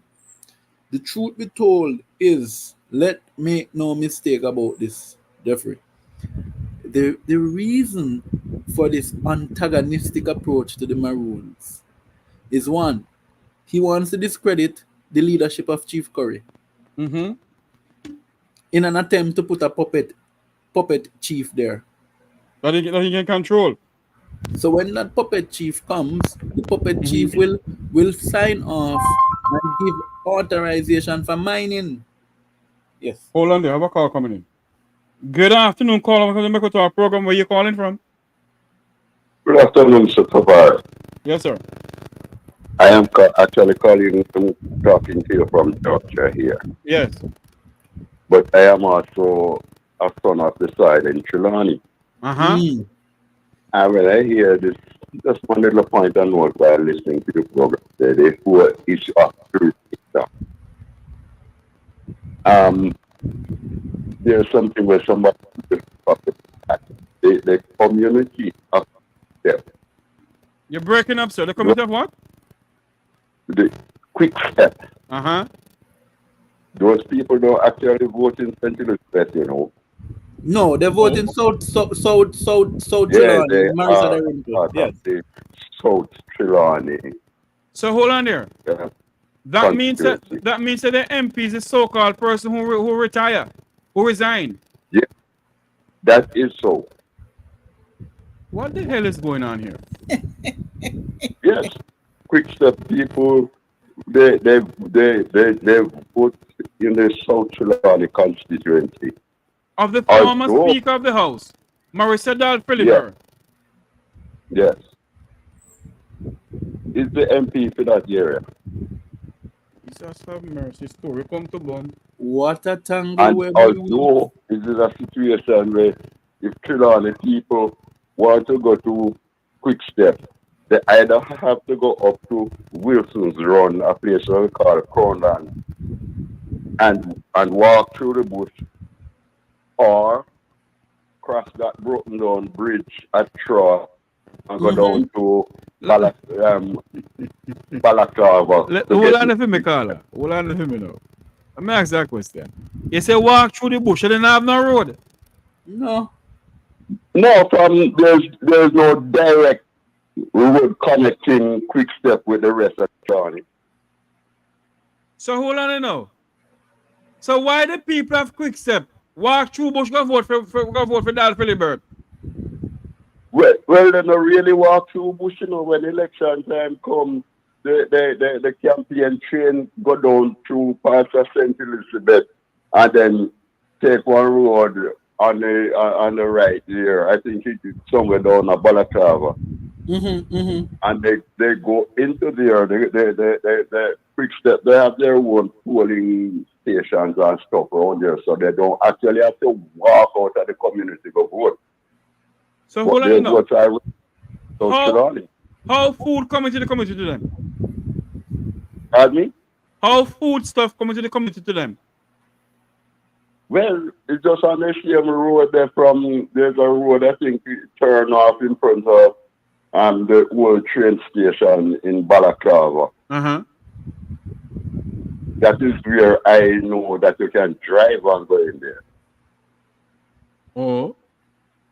But the community itself, it doesn't have a direct link in terms of roadway with the rest of Trelawny.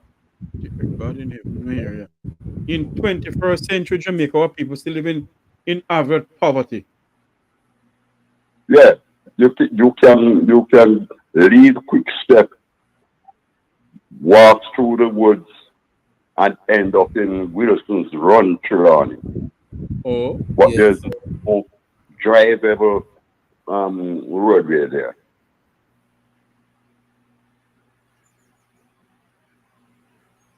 I am one of the persons. Sir? You know something? Something not adding up here, head boy and caller. When you realize the amount of people of the Vumvava and the Vumvavi visiting centers with them long hand and then not give the people them not down there? No, give the people them nothing, but they have money can support them much soldier and police to keep the people them restricted. And I want to send a message to the government of this country. I warn you already, you know. And I got warn you again. Prime Minister Holness, stop let poor people eye water reach you. Right. Now if any political representative want to go down a quick step, they can follow the usual route because the bridge down a try where they should have crossed brought down and the excavator drop in night the other day, them have to spend days well take it out. So if they want to go to quick step now, them have to the nearest point is them have to go up a Craighead, cut across the bush to Harry Watch and then head back into St. Elizabeth. You know, that's a complicated thing. If you have to look at the map to kind of understand the geography of that place. But Quickstep is a community listed as part of South Trelawny. But basically, that's the only connection they have on paper. So that means that the government of Jamaica has all right to go there and have a curfew then? Pardon me?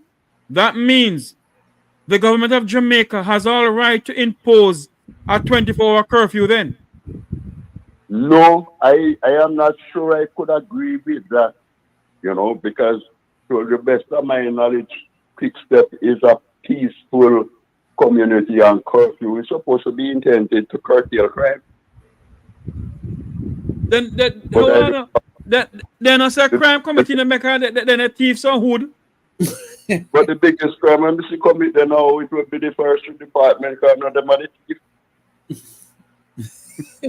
Hey Jesus! I'm gonna laugh like Mutty Perkins. The center cannot hold. Mayor knock upon the land.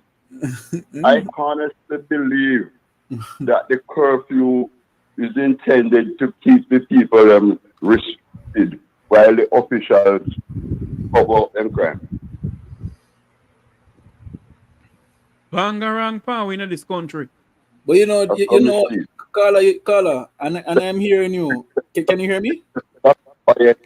Can you hear head boy, Carla? Can you hear head boy? Go ahead, head boy. Can you hear me now? Right. Yes, I'm hearing. The question that I'm asking, because I'm responding to what Jeffrey is asking, you just pointed out to something that I know for a fact, that the one portion of Quickstep is in southeast, not East St. Elizabeth, sorry, because it's on the Balaclava silo side, right? And the other side is on the Trelawny southern side. But if we understand how the original Maroon Treaty was treated, all Quickstep was actually the route that the windward and the leeward Maroons used to connect. Yes? So if it is that the police is now going into territory that was actually is an indigenous territory, not been a head boy. The right of the indigenous community. Head boy, we have lost. Repeat what you said. We have lost your while. Repeat what you said, please. No, I'm saying if they're doing this, it is a gross violation of the indigenous community because this is within the territory of the Maroons. Yes, and if I remember correctly, I really had in the mind that even those bones drawn would quick well with the Cockpit Country. Yes. Hello? Yes, sir. We're losing somebody. Head boy, you still there with us? I'm here with you. Okay. Well, I really need to take up so much program. Yes. Okay. All right. But this whole jurisdiction thing, where I hear Mr. Minto referred to, is just that he is the divisional commander for St. Elizabeth. Yes, as far as I know, Quickstep is in Trelawny, so there's a confusion again. All right. Thanks much. All right, so have a good day. Thank you, caller. Thank you very much. Jeffrey, it is more than confusing. You heard what the caller said a while ago? Yes. That Quickstep is in Trelawny. Is in Trelawny. So where Coleridge do at Trelawny, him no have no jurisdiction. He matter about jurisdictional authority. He no have none there. As St. Elizabeth is supposed to there. Now if in down on the Balaclava side, that is in St. Elizabeth. However, where they were was not in St. Elizabeth. So hold on here now. I'm a bit confused here. It is confusing, my friend. It is. I'm a bit confused here because as I said from morning, and I call my good friend Wilfred Ratty, and I said, Ratty, I am confused with this thing here. Mm-hmm. Chief Currie is saying that they're taking the land, the lumber them. That the Forestry Department XQYZ. When the Forestry Department turns around and says it's not them doing it, it's Chief Currie doing it.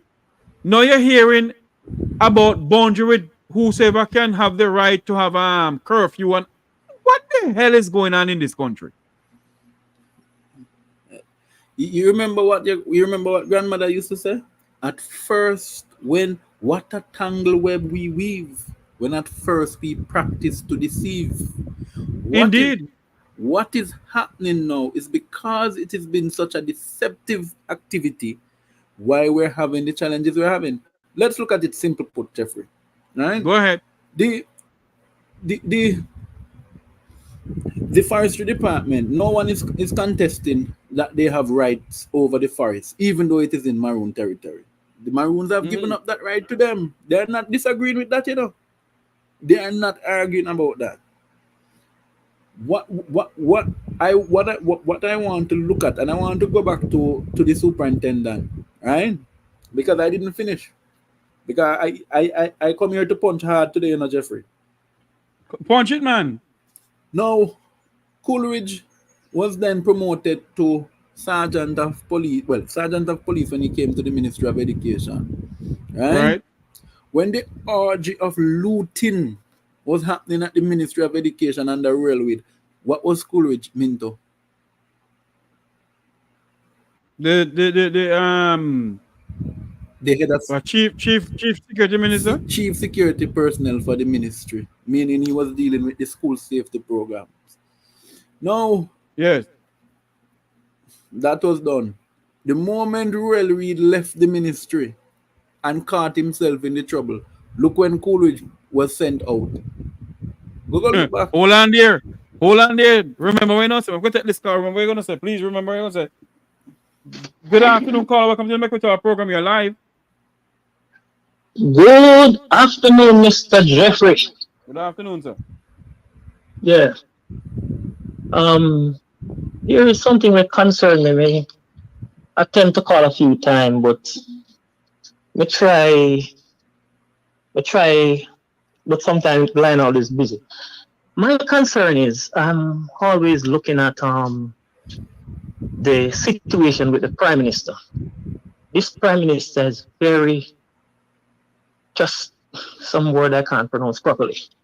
But anyway, he is as cunning as a fox. This guy start this thing the moment. The reason why the Prime Minister put NEPA in his office, I don't know if you remember, but I've been watching since then. You remember when he has the showdown with the Maroon, and the police and NEPA granted the Maroon permission to keep their king, and he was outraged. I don't know if you remember, and said no agency should be acting separately from the government. And he was saying, if you go back and look at all the things that he said, that's his exact word is this: there will be no sovereign state in Jamaica. Isn't that true, head boy? After that, yes, there will be no sovereign state. There's a unitary they granted state. the permission for them to keep they granted the permission to keep. Why am I getting a feedback? No, go ahead, man. Go ahead. Yeah, they granted the permission for the Maroon to kick their festival. And he was outraged about it, and that's how NEPA ended up in the Prime Minister's office, because he's trying to shut down the Maroon from then. Hold on there for me, caller. Hold on there for me. Kevin, hold on there for me, caller. Kevin, on my platform here, I put up with you for a long time and I said nothing to you. It is your right to have freedom of speech, yes, and I agree with that. But I'm going to say this to you now. There are certain times when I had enough of you and your stupidness. I'm going to block you right now. Don't come over here with that damn nonsense. I allowed you for a long time and I said nothing to you. I spoke to you more than once about what you're going on with. I continue with the same thing. I have had enough of you now.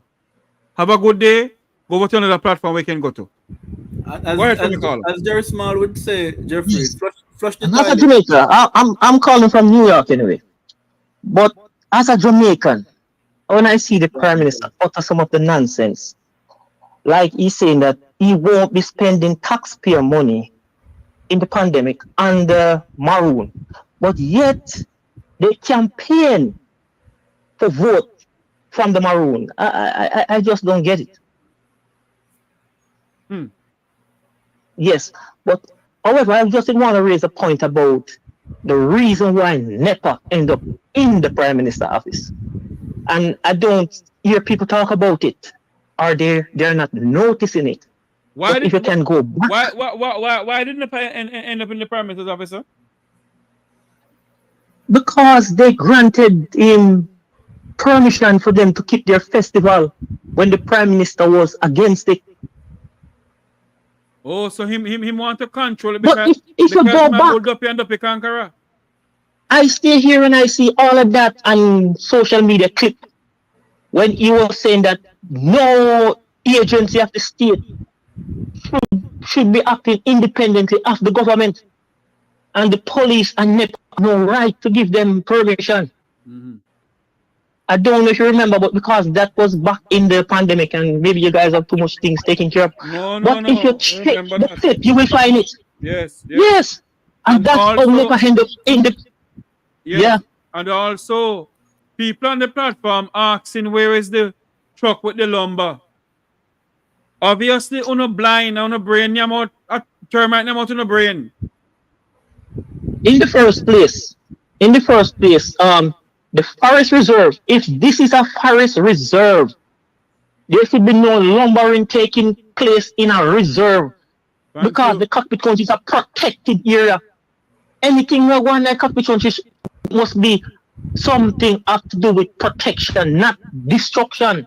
So I think they changed the word protection and add destruction to it, because if they're trying to go in there to take out backside and all kind of things, they're not protecting it. They are trying to destroy it. So they need to change the word protection to destruction, because what they are doing is planning the destruction of the Cockpit Country. Yep. And because the government, not the government, the Prime Minister. The Prime Minister is very selfish. And very arrogant. And that's... He know exactly what he's doing. The guy is just wicked. And he have no love for Jamaica nor Jamaicans. That's the problem. No, man, he love the poor, you know. He say he love the poor people of the country, so. Because he know that the poor people don't go to school and they are stupid. And he can just tell them anything. And that's the only reason why I love them. Because he can just tell them anything. He just talk and they say, yeah. And then go home and ask their children. And what the Prime Minister did say. And that's why they don't fix education, because they don't want people to know nothing. All right, sir. Thank you. Yeah, man. Have a good day. Same to you, man. And bless up, Ed Boy. Bless up, Ed Boy. I always take him in for a hot topic. Yeah, man. All right. Thank you, my brother. Thank you for joining. Thank you for joining. All right. Thank you. All right. Good boy. Continue with your conversation. You were just saying about Minto. Right, because if Minto think he going to escape, he's not escaping. And I just want the callers to hold on 1 second, because I'm exposing, we're going to expose, as they say, secret wickedness in high places. Yeah? So Minto, when Minto left the Ministry of Education, 2000, the same period when your goodly friend there, Royal Reed, left the ministry. All right? I want people to understand what I just say, you know. The man sat in the ministry as its chief security officer, which is not just to protect the school alone, but to protect the infrastructure and loss prevention in the ministry. And the most pilferage happening in the ministry. So we know this fella has a history with pilferage and allowing and looking past pilferage. We know. So Minto needs to come and explain how it is that he was in Trelawny now, because I was totally forgetting, you know, my good friend, that that the aspect of one part of it, most of it is in Trelawny, and one little piece down at Balaclava. Yeah. So how he reach up in the bush, we up in Trelawny? Good question. Why is that the Trelawny police never wasn't the one who go up there? But everybody knows that Minto's name is correct. He's a minion. So in other words, head boy, somebody from the Vumvavon of the government called Minto. Of course. Because that's what happens when you are given a position. Minto moved from the rank of sergeant to SSP in less than 5 years. You ever see that happen for nobody? No. That is what is and let me tell you, this is a broader discussion we have about the police force, you know. The level of corruption in this country is unbelievable.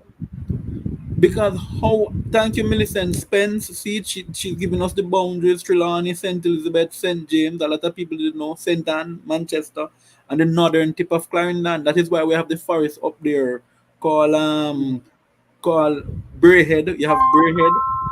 One moment for me. Go ahead. Good afternoon. Welcome to our program. You're live. Hello, I speak to Chanel.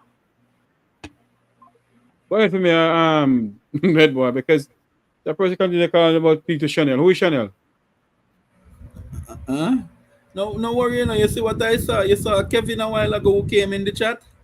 Yeah, man. I am as certain as there is tomorrow and that there is today that Kevin is misinformation. Oh, yes. That's why I blocked him. If you know, misinformation has more than 100 different accounts at different social media. Yeah? This is not something that me don't know me I tell you about, you know, Jeffrey. This is something that I'm telling you about. Yeah? So, Coleridge Minto, SSP, right? Undeservedly needs to tell us who called him. We need to know who summoned you to go there.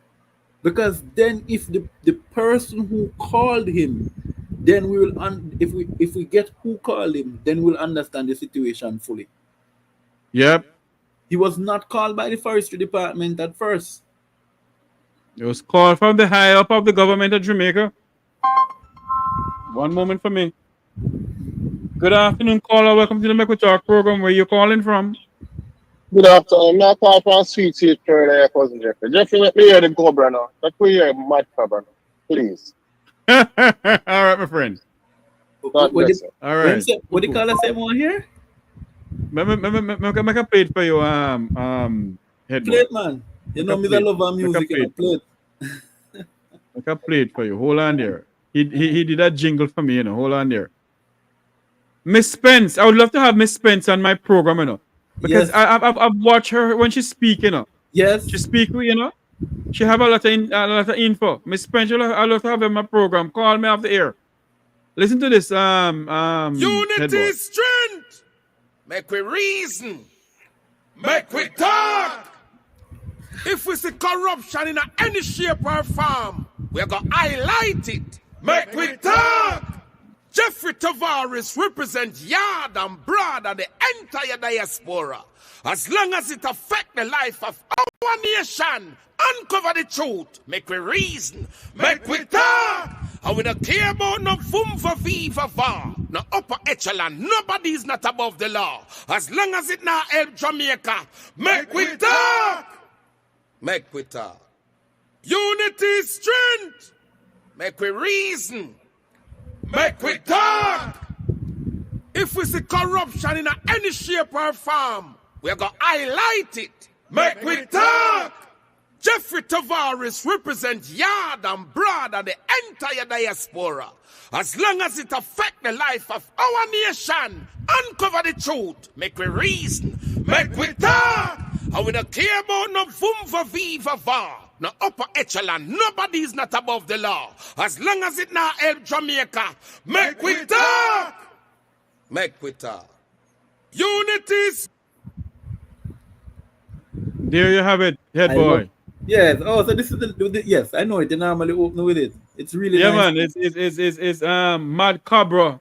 I well didn't known realize singer Mad Cobra making it for me. Elta Skelter, no? Huh? Elta Skelter. Remember? Yes. You know something, head boy. Miss Williams asked a very important question, you know. Who sent for the wood? But that's the Who point. sent for the wood? That's what I've been asking. Who? Hold on there. Our next call coming in. Hold on. Good afternoon, caller. Welcome to the Make We Talk program. Good afternoon, Mr. Tavares. Yes, sir. I'm glad you have intellect like Edward in the program. I send you a document that was passed in Parliament 14 days ago. About what? When it amend 61 of the Constitution that removed the power from the King on the land of Jamaica. I beg your pardon? The 61 of the Constitution removed the power from the King and the GG with the land of Jamaica. Head boy, are you aware of that? No, I am. I send you, look on your WhatsApp, I send you it. That's what you see everything. When did this, hold on for you, sir. When You did can look on your WhatsApp where I call you now. When I did send you send you it to me, two sir? times, tell you when. Because my phone full of all kinds of stuff. I've deleted a lot of stuff on my phone, you know, because the phone full of all kinds of something. I resend it again, sir, so you can look at it. Okay, sir, because I'm not aware of that at all. And I send it, so I'm going to look at it, Ed Boy, talk to you on it. Okay. Just look at the 61 they amended last week, and then take it to the Senate, and the Lambert walk out. So then sign, that's why the PMP opposition Senate team walk out last week, Thursday. Look, I send you documents, so look at it. All right, sir. Thank you very much. Thank you. Jeffrey, just shoot it to me on WhatsApp if you can. Let me look at it. Yeah, after we talk. let me see if he sent it back to me, because I wasn't aware of that. What I know that Is they it had, road traffic act? I know that caused Lambert because they were right, it's the delivering. road traffic other cars to walk out of the parliament. So I don't know. A lot of people misinterpret other things, you know, whiteboard. I know. I'm a teacher, that so I know how to. You always give the students right until you look and examine it yourself. You always take the word for it until you look at it. You know, I am not aware of but I know so far the constitution that they're trying to amend and so forth, that they're trying to draft, has not gone to the parliament as yet. No, that is why I'm wondering if the caller is referring, and that was what I was going to ask the caller. Is he referring to this section? Because that is the act is in fact correct if he's referring to the constitutional aspect that they're trying to take the vestures, because that is one of the things they're putting in the review, that the crown lands now will no longer be called crown lands.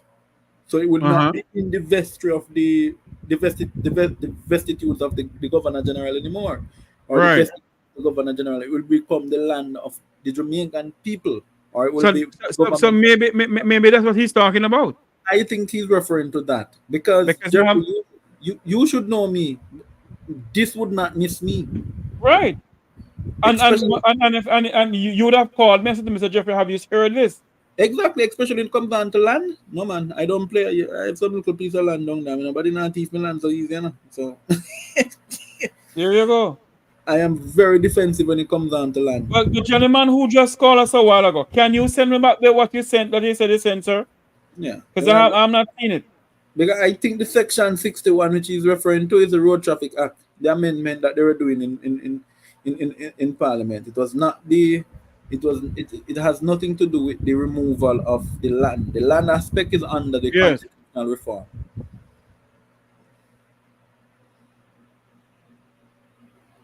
Them want to disrespect the life, Jeffrey. Not me. You see, boy, what is going on? Because there's two other things I want to talk about.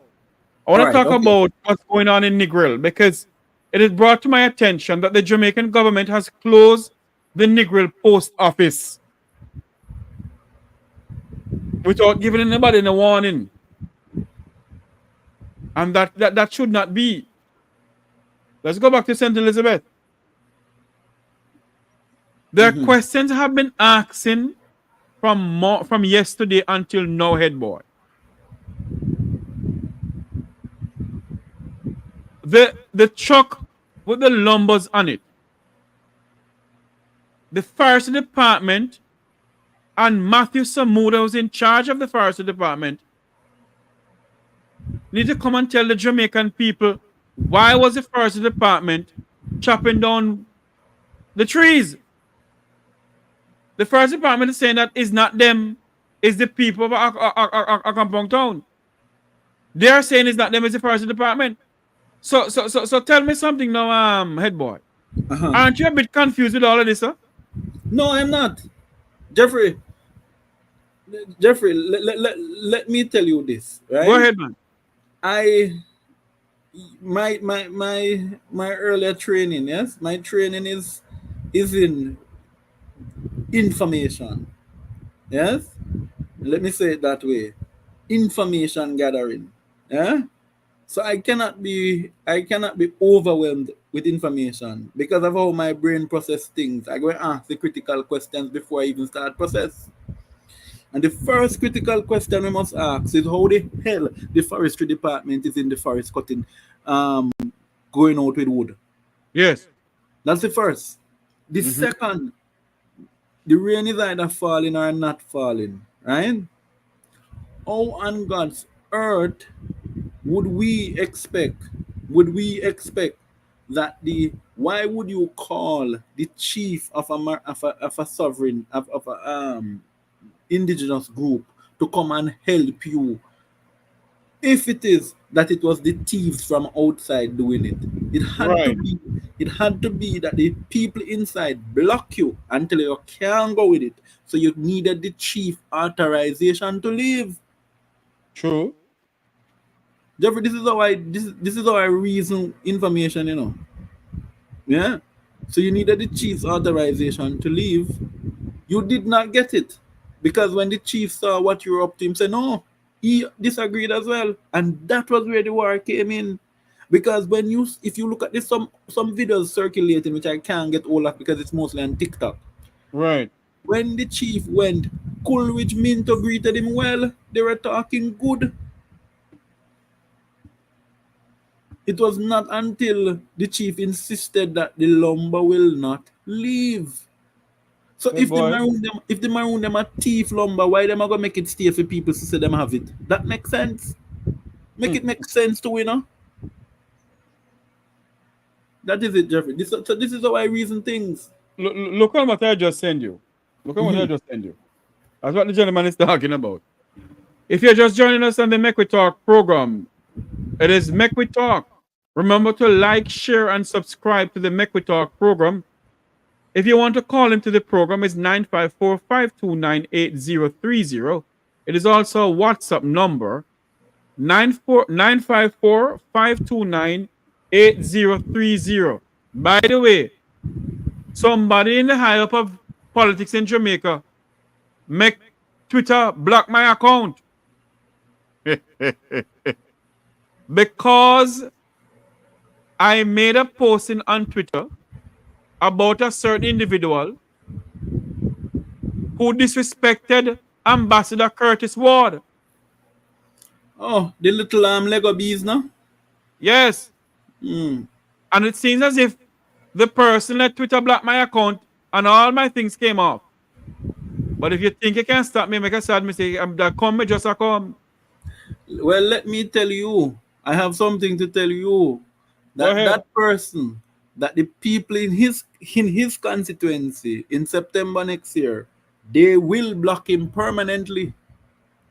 So it's a matter of time. Let him continue to enjoy his free reign. They have no manners and respect and regard for those who have served this country with far way more greater integrity and contribution than they will ever amount to. You know what the worst part of it is? These little political neophytes who are taking passing them step.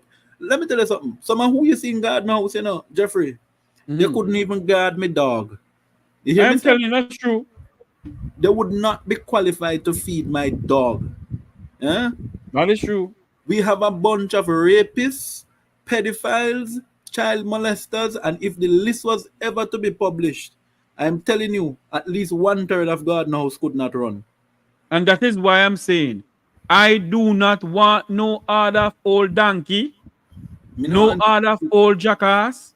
Mm-hmm. No order of this, no order of that.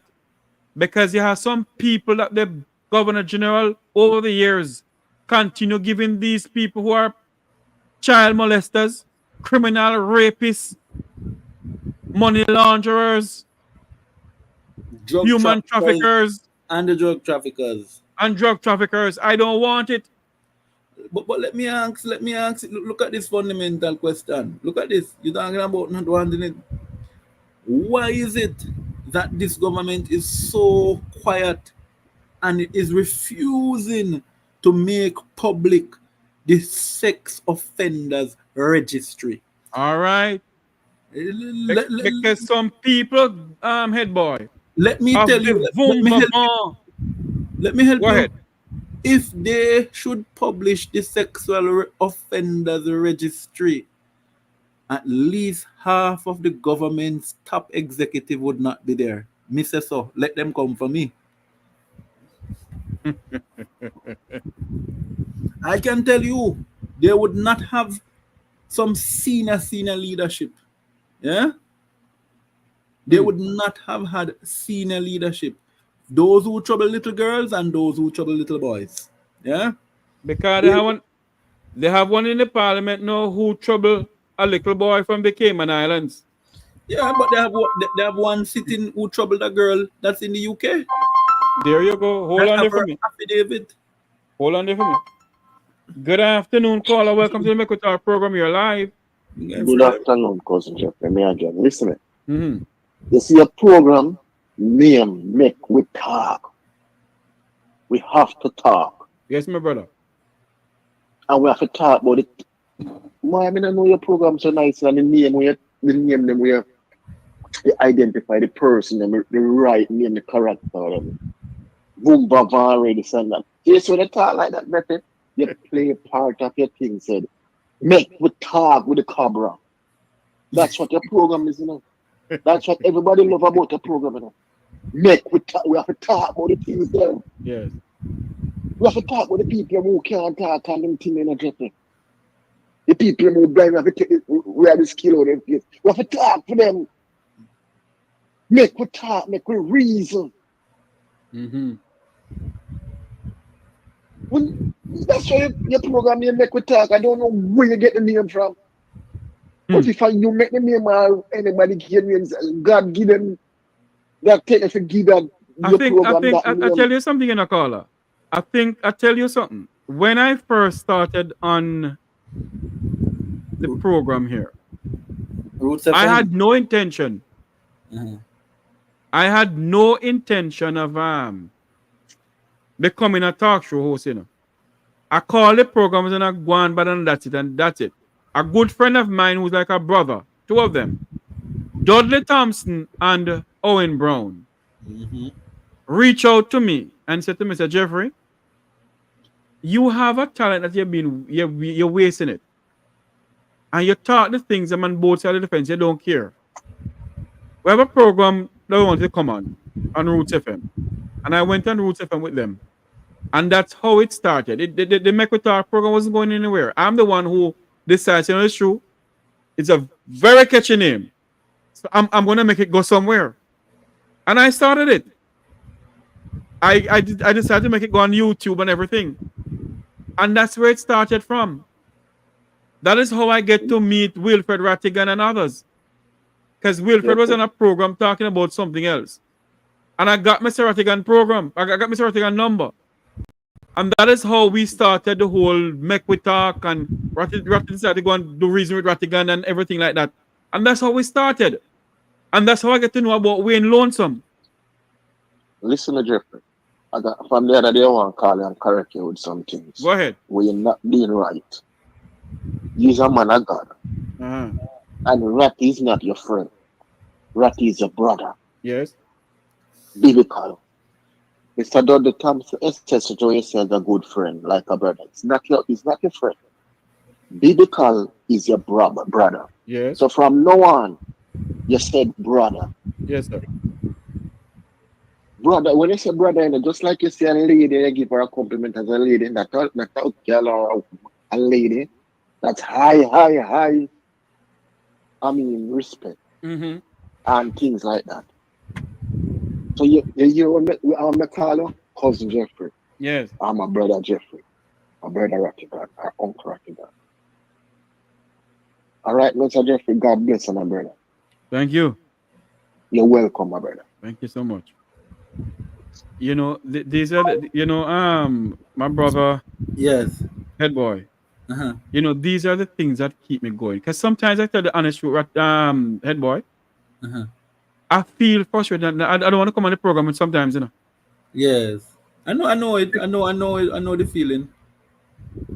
Because when you sit down and look at what's going on in the country, and the people sit down not doing a damn thing about it. You know? A lot of these people say nowadays, right? And they cost many of the persons who are outside of Jamaica, like you and myself. Not that we chose to be out. Yeah? It was Yes. never a decision of ours that we would be away from our country. Because if I had first preference, I would stay in Jamaica. I would have stayed in Jamaica. My issue was there when I saw and I knew that this would have become a dictator government. You know, let me tell you, Jeffrey, and this is maybe the first I'm going to say some of these things. And, you know, I was working at the Ian Fleming Airport in St. Mary, the drug port, as Yes. the name we call it, the coke port. That's what we call it. We call it the coke port. And I could not continue, right? Because of some nonsense I started seeing. And I also, they weren't treating the workers very well. We were working for the government of Jamaica. At the time, the minister was Montague. Bobby, who's my good friend.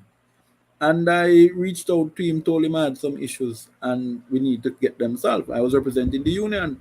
You know that I took up the issues went on radio with Clive Mullins, Emily Shields, raised the issues that was affecting the workers. And the minister summoned me to come to his office in Gale. I said to the minister then, and I said to him, there's no need for me to come to your office because you know where I live. So you can come to me yard and talk to me. Because I'm not a stupid idiot. Nobody's going to call me on their mutual territory. So I got wind of some information which I will not repeat. And as to those who felt that I should be silent and those who felt that I should not be speaking about the issues that I was seeing. So I want people to know it was not a choice of mine.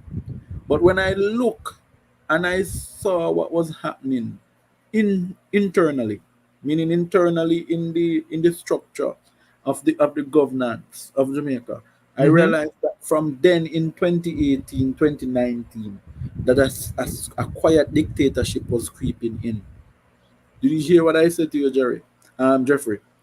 Yes. Every single union person who spoke out against the government, there were attempts at silencing them. The same thing happened to Corporal Rohan James the other day. Yeah. Yep. They tried the same with the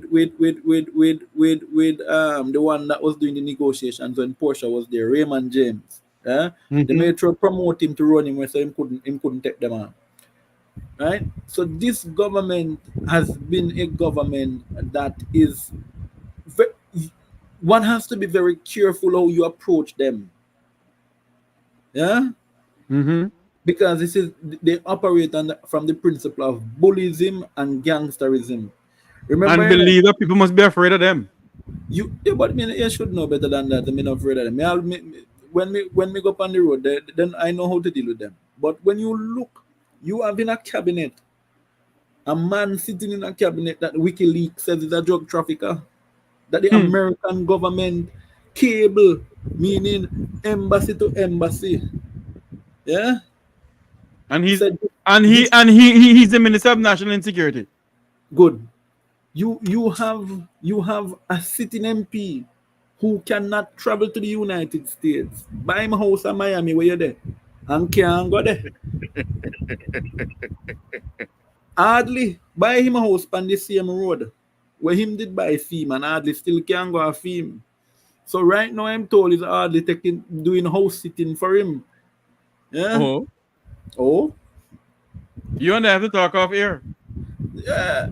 So let me, my friend, look here. Those premises, those properties were bought during the Bruce Golding era. Yep. You remember when we had the LNG project and they had to send home Chris Zaka because the thief you know that happened at the LNG project? Yep. Ask me who was my mentor at the time. The former Minister of Energy, Lawrence Broderick. Yeah. So I Where's know Lawrence Broderick now? Larry Broderick dead. Larry died 3 years ago. Yeah. So I know, Jeffrey, this is why the GLP is not so thrilled about me, because they know if I know a lot of the nonsense. Yeah, I remember when and that is why they can't touch a certain person who's on social media too, you know. Yeah, you know why. You know why. Because then it will create. But I say to you, my friend, there's nothing. I have the grip. And when I open that section 13 of the grip here, they'll be frightened. By the way, they have you notice that this Maroon story is a distraction? Yeah, it is a big and that is why they did it. Every time they do something to distract the people of Jamaica. Let me tell you what why. is going on? What is going on? Hold on, I'll let you talk. Hold on for me. Because what is going on in St. Elizabeth? The people not getting their water. There's no light. After 4 weeks now. Who get affected by Hurricane Beryl? Have no light, have no water. And you hear nothing from the government of Jamaica. Go ahead for me.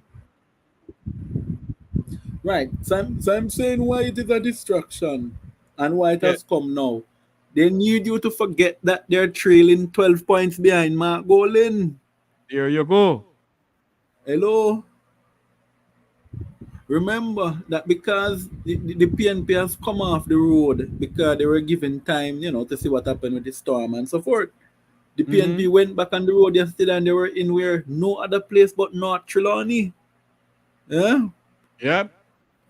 So I am saying to you, my friend, that this is such an orchestrated distraction. It is not funny. You hear? It is not funny. Because we also have, remember, within the same period of last week, so I want people to realize what happened. They appointed Lionel Myrie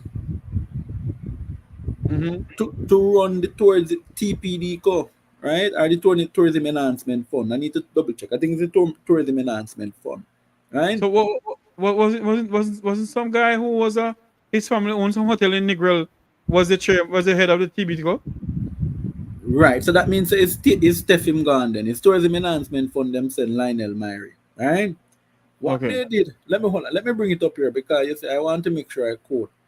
Because this one was what rubbed me the wrong way, When I saw it, I said, well, you mean to tell me they gone back to point 2, Petrodrum point 2,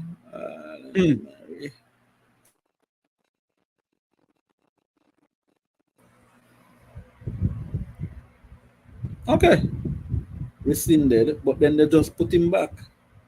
Okay, so, but they just announced him in another post. Right, so they rescinded his appointment as TPD Co boss, but they have reappointed him back the other day because I'm certain I saw it. Right? Who is this Lionel Myrie guy?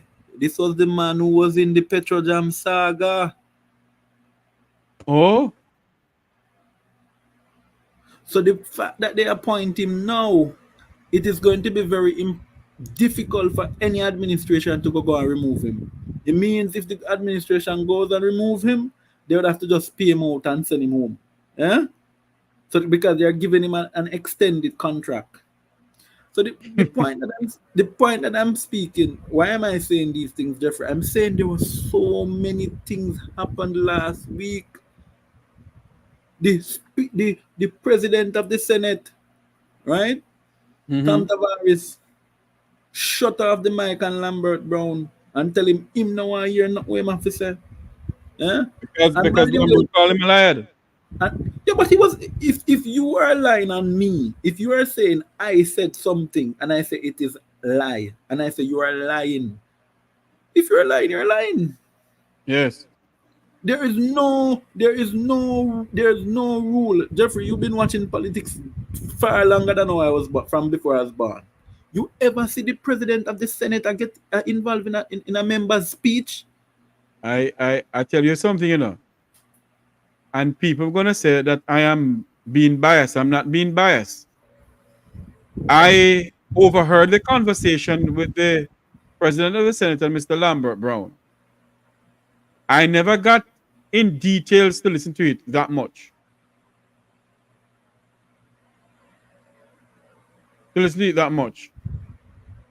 And based on what the little I heard, I can't comment on a lot of it too much. And I will tell you why when I talk to you. Mm-hmm. I'll tell you why I talk to you. I think I know.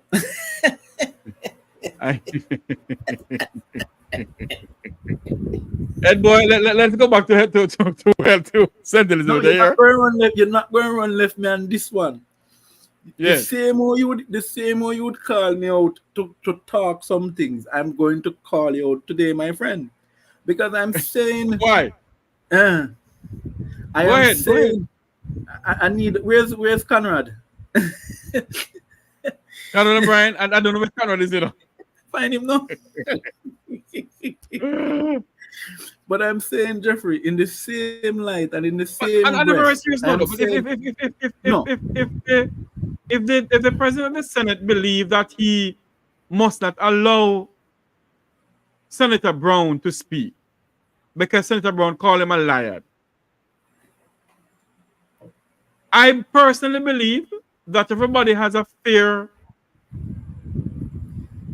they were looking forward to speak in the parliament. And what grounds did the president say that, you know, he's not allowing the man to speak? Because what, he called him a liar? No, I watched the whole thing, right? Go ahead. Because I don't know about you. I watched the whole thing, right? When you see a man like Senator Floyd Morris, right? The man who has more vision than the Prime Minister, right? When you see a man like Senator Floyd Morris get up to speak and say, no, Mr. President, I think this is enough, right? Yeah. He never gave, the moment Lambert started to speak and Lambert was raising the issue, right? He stopped him and he started telling him, oh no, I can't allow you to talk this way. I have to, this, that. My friend, remember now, this is the same Senate president who cussed the bad word on the mic. And we hear when him say the F. Yes, he said, don't you whatever with me. No, don't but I know Uncle Tom, you know. Uncle Tom believe that him better than the word bad, you know. Eh? Telling you. Him believe him can talk to people any old way. Yeah? I know the house is still well road. That's okay. I don't have to say nothing more. More than all I'm saying to you, right? All I'm saying to you, my friend, right? That it is high time come now for a level of independence. You cannot be a Senate president and you interrupt the speakers to speak. I mean, if the man disrespected you while he was speaking, you can ask him to retract the statement. You can ask him to withdraw it. He never gave Lambert the opportunity to withdraw, calling him a liar. What I would say now, though, you know, and I know that I'm gonna get called when I come out of the program. By the way, no man where had in his own household a wanted man was with his daughter could sit in no president in the United States of America, and it's public information. Remember, the grand picnic is for a wanted man. Jeffrey, I tell you today, I come firing hot, you know. Because the reason for it is it's too much nonsensical nonsense. It has been happening for too long. Let me tell you now. Any day, name day you say I put on my boots and start walk through the streets of Kingston to Montego Bay. It's problem in Jamaica, you know. We will occupy the streets. We will occupy the town centers. And we will indicate, because you see what's happening in Venezuela right now? Do you see what is happening in Venezuela right now? Yes, man, I saw it. The opposition is taking over the street as we speak, and they're not coming off. We cannot allow these nincompoops, who, by the way, as I said to you, they would not even be qualified to run your grandfather pig pen. Yeah? A lot of them are never qualified to, don't even qualified to run. Who not have drinking and gambling problem? Who never always left parliament before time and I go to parliament late because them up a constant spring round the corner from Oakland apartment gambling. Let me say this though. I don't think the goodly gentleman who is the president of the Senate could decide, and I've always said this, I will not talk certain things on the platform here because I don't want, anyway. But I don't think the goodly gentleman who's the president of the Senate could decide who his daughter speak to.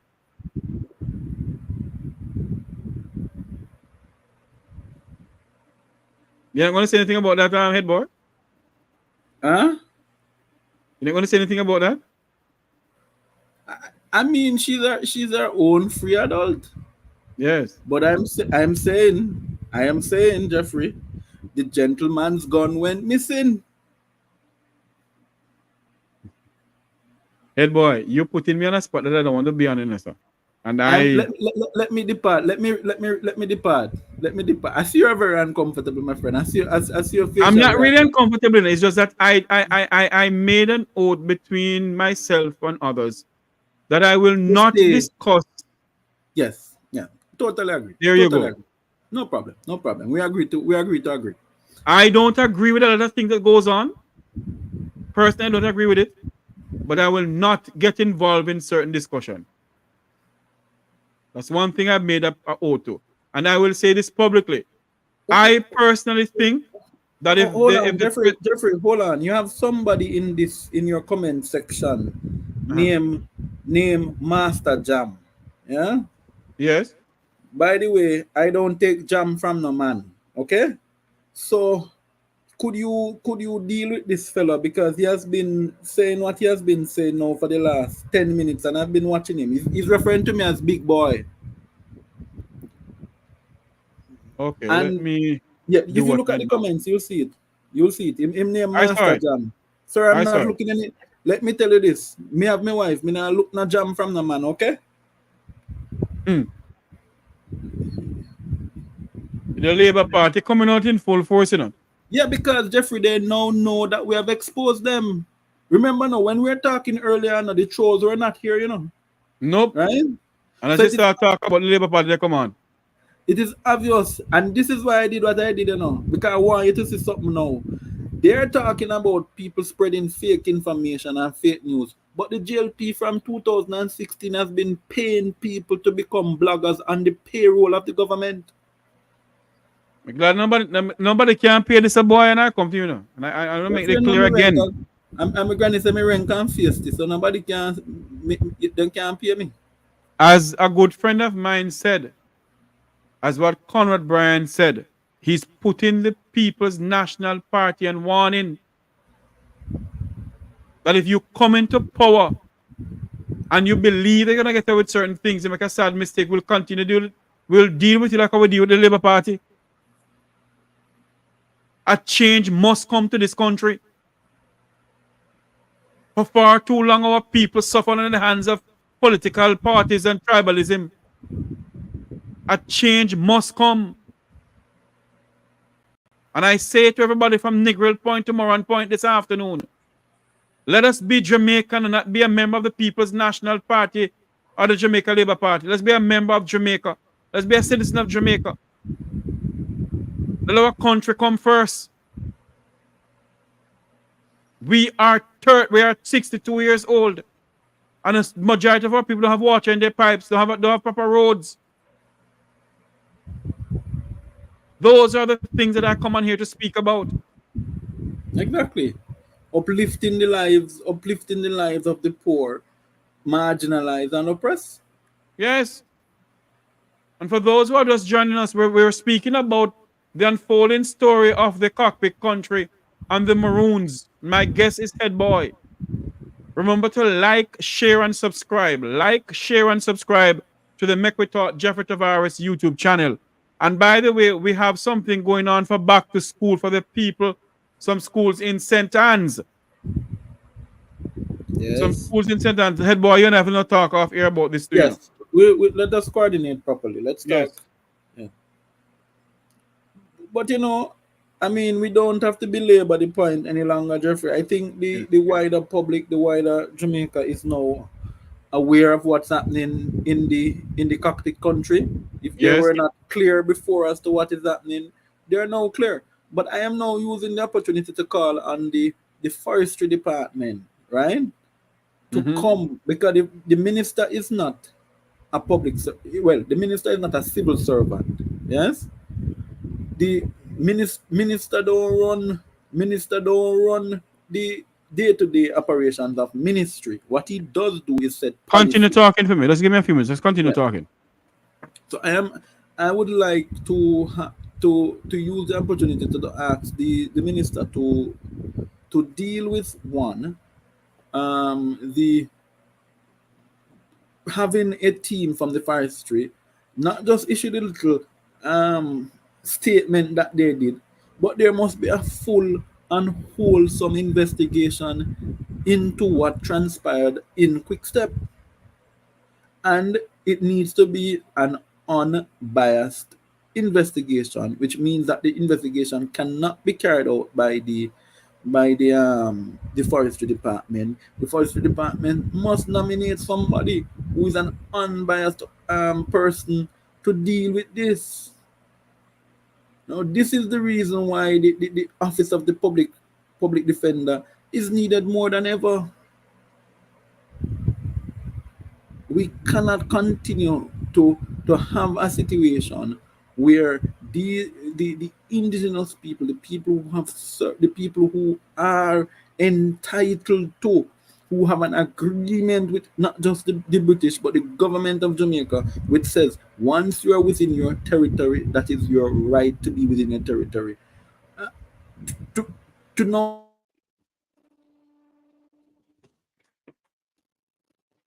Head Boy. Oh Lord. Okay, we have lost Head Boy. We're speaking about what's going on in Accompong town and the Cockpit Country and the Forestry Department. My special guest is Head Boy. Head Boy is still there with us? We're going to switch gear in a couple of minutes because I want to show you something what's going on in Negril. As soon as we get back, Head Boy, we'll talk about it. Head Boy, if you're hearing me, we're not hearing you at all. I don't know what's going on. We don't know what's going on. We're not hearing Head Boy at all. We're going to open the phone lines too. The numbers to call in is 954-529-8030. We're also going to speak about the government closing down the Negril post office. Oh Lord, I don't know what's going on here. We have lost Head Boy all totally. No, you're talking facts, Head Boy. I know people know, you're gone. Head Boy, if you hear me, you can come back on the program, please. 954-529-8030. I say number to call into the program. I want to show you something that is going on in Negril. The only post office that's supplying Negril is being closed down by the government of Jamaica. And the councillor for the area, Corporal Currie, or he's no longer a corporal, we used to call him, he used to be in the police force, Mr. Currie, and the Shadow Minister of Water, he's also the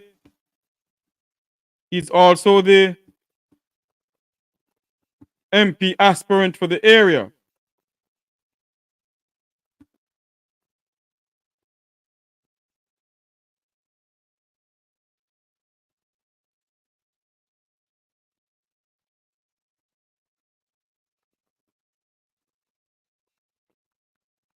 He's now the, oh Lord. He's now the MP aspirant for the area. And this is what they're saying, what's going on in Negril. Behind me is the Negril post office, which was ordered closed by the Jamaica Labour Party government. Behind me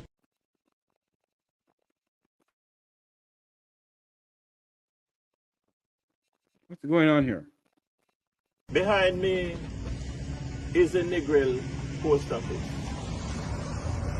which was ordered closed by the Jamaica Labour Party government this week, bringing all sorts of problems to the citizens of Good Hope, Orange Hill, West End, Red Road, Whitehall. All these persons are served by the Negril post office.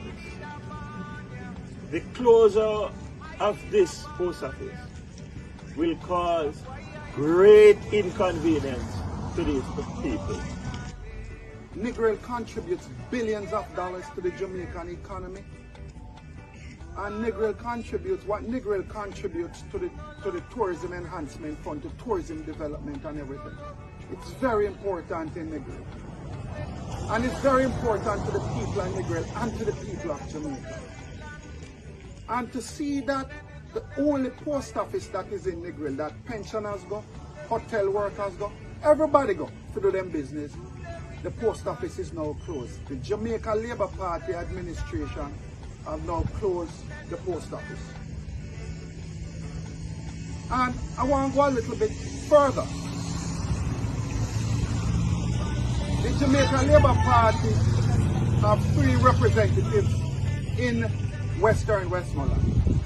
They have Ian Miles, they have Garfield James, and they have Moreland Wilson, the Member of Parliament. Now when this same thing happened to me while I was MP in Hanover, they had to come and give you 2 to 3 years notice that they plan on relocating, or you have to refurbish or rebuild the post office. What I did in that situation was I built the people of Green Island a new post office.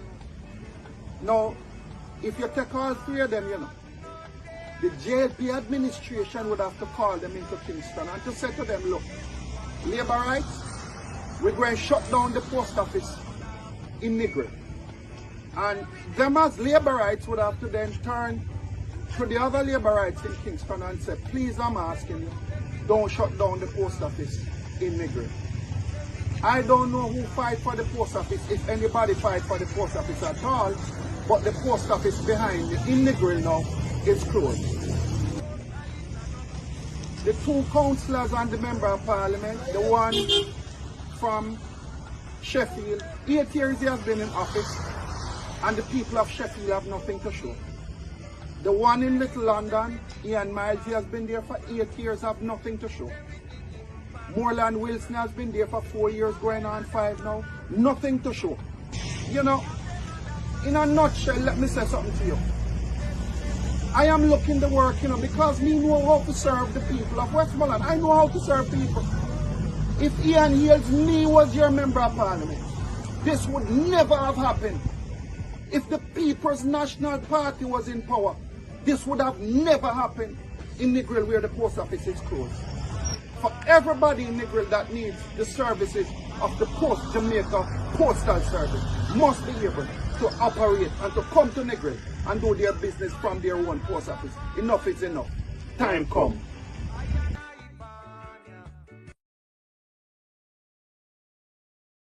You know, head boy, welcome back. Yes, you can hear me now? Yes, I can hear you. Yes. You heard what Mr. Hales and Mr. Colley saying about the Negril post office? Yeah. And I wholeheartedly agree with Mr. Hales. And let me tell you, I want to say, right, that Mr. Hales is one of those persons. Hate him if you want to hate him, and like him if you want to like him. Yeah? Mm-hmm. he says it as he sees it. Yeah. True. And I respect somebody like that. No, I cannot understand. Look at this. Under the Brother Holness administration, what has happened is that pensioners now whom could leave, for example, if you were in Negril, you could leave from, let's say, Sheffield and come into Negril town, collect your pension and go back home. Right? Same if you're in Kingston, for example, persons who were living in the eastern part, so the Harbour View and those areas, they could have gone to the post office and collect their pension.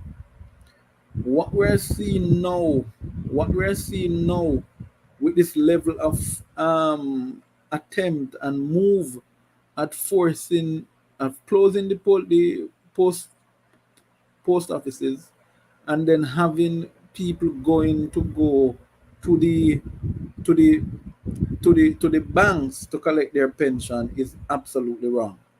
So yes, Jeffrey, I see you're back. As I was saying, I don't know if you're hearing me. I heard you, man. I heard you. Right. So I'm saying that this trend, we must remember when this trend started. It started in 2016 after the Jamaica Labour Party won the election. I want you to listen to me. Yes. They appointed somebody very close to me, Marcus James, yes, as the chairman of the post office. And I kind of was disappointed in Marcus, because I said, Marcus, you're so bright. The only thing them could find give you is snail mail. You're way brighter than that. But it was a joke, and I said it to him in jest. The very first action that the post office started happening, remember now they started taking the pen. Remember, people used to go by the post office for the pension, right? They moved all of that from from NIS. They send NIS services to the National Commercial Bank. Now let me tell you. Do you know when you go for your pension at the National Commercial Bank, you have to pay for it? What? Jeff saying what? Ask any pensioner who's in the chat who collects pension. Whether them collect it, them help their parents collect it, or they collect it for themselves. Ask them. You must pay. There's a transactional fee that is taken from the pension. When you had the scenario of the book where you went to the post office, right? If the pension was $280, well, it was $2,800, you would get your $2,800. You'd only pay for the book. You see what I'm saying? Yes. So this push is to give them friend more banking fees in the pocket. Oh. You know, you oh.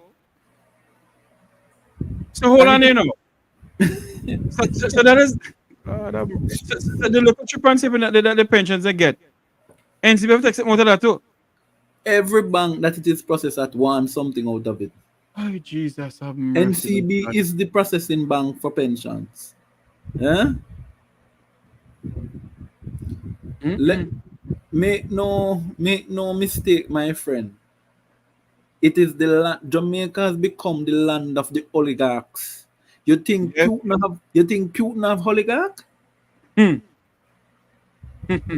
I think the United States needs to look in Jamaica and they will find quite a lot of oligarchs. True. So true. So now the people of Negril have to do without a post office. But I'm saying no, it should not be so. The people of Negril need to rise and get up. And let me tell you, if the people of Negril, you are listening to me, the very first place you need to go occupy along the 7th stretch mile where the tourism be. Disrupt the tourism and you see how fast you get back here. Hold on there. I don't know if you were aware of this, but this is what coming into us. Police, a man in the photo with an ex-MP, a person of interest in Negril shooting. The police has confirmed that a man seen in a photo with former Member of Parliament for Central Manchester, the PNP Dun Vaz, is Central Westmoreland. Central Westmoreland. Central Westmoreland is a suspect in last Friday's gun shooting in the grill. Yeah. But what is it? But this is malicious, Jeffrey. This is malicious. It is malicious. So why is it that, hold on there now, the only person have this on their thing is, you know, which station is that? Mouthpiece, I heard it on the news. That's why I'm telling you, I'm not surprised I heard it. I listened to it on the 12 o'clock news. And I said it is malicious.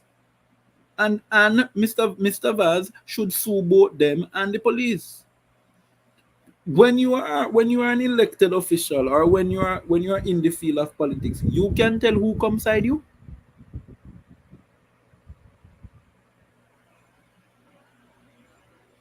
Lord have his mercy, dear God. But they were licking hands together, they said. Another news coming into us. Hold on there for me, head boy. Another news coming on to us. Yeah, go ahead, sir. Go ahead. No, what I'm saying, Jeffrey, and I heard it today, and that's why I didn't even. You realize I didn't even say I didn't even say anything about it. You know why I didn't say anything about it? Because I know this is between now. Go ahead, head boy. Go ahead. Between now and September, the misinformation campaign will increase. Between now and September, the misinformation campaign will increase. Now, you go look for one picture. Maybe they say it was a back to school treat. I'm certain that picture would have been sometime last year, because no back to school treat keep this year. And you go back to dig up a picture like that, you find the picture. What would be the best approach for you to do? Not go to the candidate or go to the MP and say, Mr. Vaz, I heard you know, we have a picture here with you and such man. Him is what is needed, is wanted for questioning for certain matter. And what you should do is then have the discussions with the man. So if the man can talk to you privately and say, well, me we call him and I make him come in, let that be done. But the very first attempt is to publish people's name. And this is why many Jamaicans are upset with this with the administration, because of how they have been operating. So I don't know, but it is really crazy. It is really crazy. And I honestly, Jeffrey, I don't know how we're going to approach this, because this situation is not, it cannot be fair. It cannot be fair to somebody who is a ground representative, a representative who's on the ground every day. Yeah? And you're going to tell him him can choose who him take picture with? No, Jeffrey, what I was saying, right? I heard you, man. They can't choose who will take picture with or anything like that. But not only that, if they're saying the picture was taken, they said the picture was taken at a back to school activity, right? When was that? No back to school activity, no keep this year because the delayed. If you want me to talk it in plain old Jamaican term, so it must have been a picture from last year. Has to be a picture from last year. And I'm saying, if you had that picture from last year, you know the man is in, but why don't call Mr. Vaz and say, come sit down with me. See if you can locate the gentleman. There's something going on here. See if you can locate. They have launched their misinformation campaign, and it will continue to go straight up till September. See, they started with Chief Currie. No, they're coming to Vaz. Who else they're going to go to next? They tried the dual citizenship with Mark Gold and it never worked. It backfired. Huh? Dear God in heaven, these people are something else. What is the next one you said that was coming in, Jeffrey? Because I maybe didn't know the next one, but I knew of this one. And I dismissed this. The next news coming into us is that Make We Talk News understand. I won't call it a news station here. That's a Make We Talk News. Make We Talk News understand that the Court of Appeal will hand down the long-awaited judgment in the Vibe Cartel matter on Wednesday, July 31st. And of course, the Make We Talk program will be having live news conference on that with my good friend Head Boy will be with me on that day. Yes, I will join you. Yes. And the judgment will delivered while Cartel and his 3 co-accused, Sean Storm Campbell, and they'd arrest them, and the judgment will hand down at 2 p.m. That's on the 31st of this month. That's 3 p.m. my time. Okay. That's 2 p.m. Jamaica time. That's 3 p.m. our time. Am I correct? Yes, 3 p.m. our time. Right. That's good. So the long-awaited judgment for the Vive Cartel case will be handed down on Wednesday, July 31st at 2 p.m. Jamaica time, 3 p.m. US time, live on the Make We Talk Jeffrey Tavares program. My special guest will be Head Boy and others. We will be bringing that to you live on the platform here.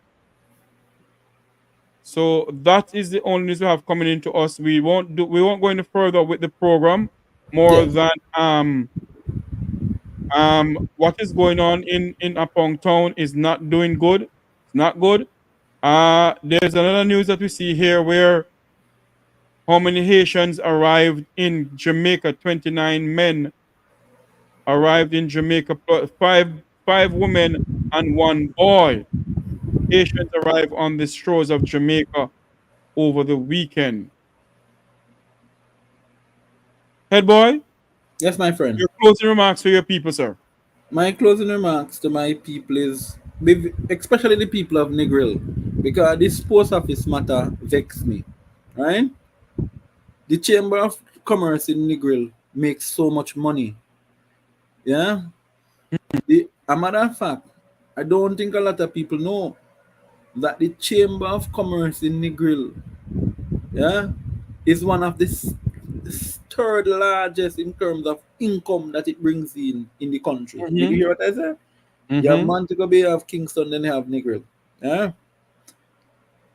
And if we should even push more, it might be actually bringing in more than what comes into some parts of Kingston if we push more. Now, the Chamber of Commerce could adopt the post office and do whatever repair works need to be done there. That's one. So I'm making an appeal to them that they could consider that. If that's not a consideration of them, then the government needs to have its mobile unit, which they do have from the post office or from the NIS. Yeah? That could, because they could be escorted by the same way them can bring 270 police up in a bush to go look for wood. Yeah? They could volunteer 2 police to just carry around the NIS van to issue the monies. True. Meet the pensioners where they are. They have served the country. And you can know a leader. And any country who doesn't take care of its old, its women, and its young is a country that's a failed country. Failed state indeed. So we must look out for our pensioners. Too many of these, because them are going to suffer most for this post office lockdown. And why I'm advocating for them as somebody who spent I used to go follow my grandmother go collect her pension. Yes. A lot of people use that post office a lot to help. The post office help. A lot of the times we depend heavily. Sometimes they didn't know some things that happen. You go down on the post office. The post office says the posters put up. The post office is almost like an advertisement service for the government services. We must understand in rural constituencies. I could understand if in town you move it. But in rural communities, we must learn how it is interlinked. Now, on the Chief Currie matter, I'm using this platform to urge Chief Currie to summon, to ask for a meeting with Ambassador Perry. You hear, I have been saying this, I've said it privately to some persons who are close to Currie. He must go and meet with the ambassador. You mean Ambassador Nick Perry? Yes, he must meet with Ambassador Perry, and he must make it clear that as a protectorate of the United States, because that is what the State Ambassador Department is, yes, when they recognize them. Yes. He must go and meet with Ambassador Perry and ask him to speak to the Jamaican government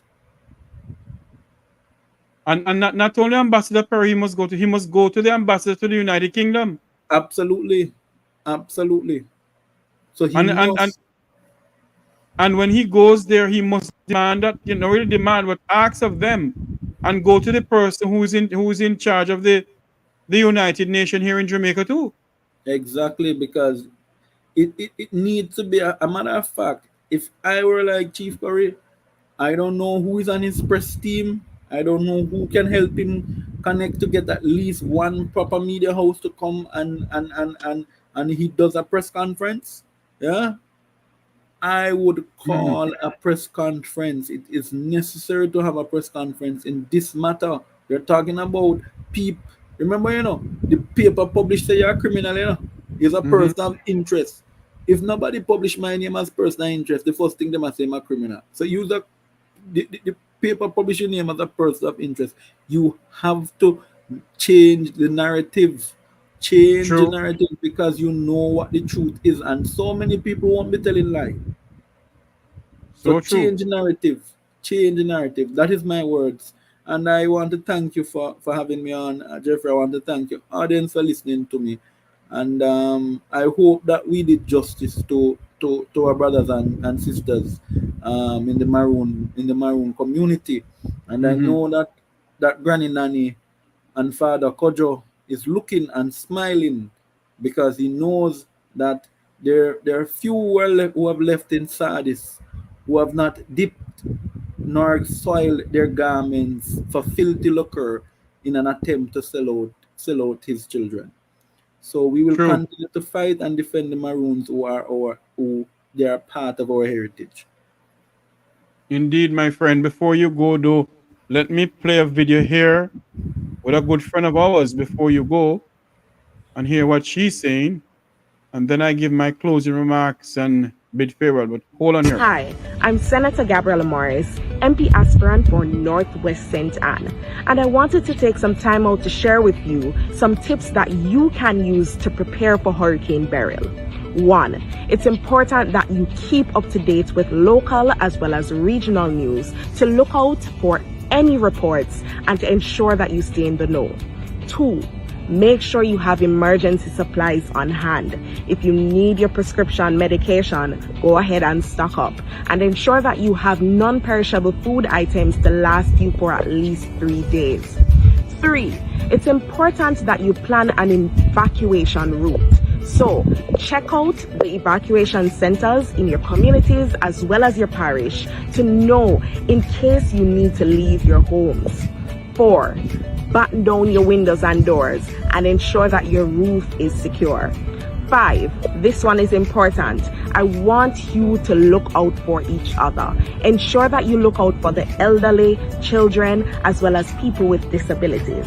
And hurricane can have devastating effects. But if we stay prepared and look out for each other, we can get through this together. So, stay safe, one love, and ever blessing.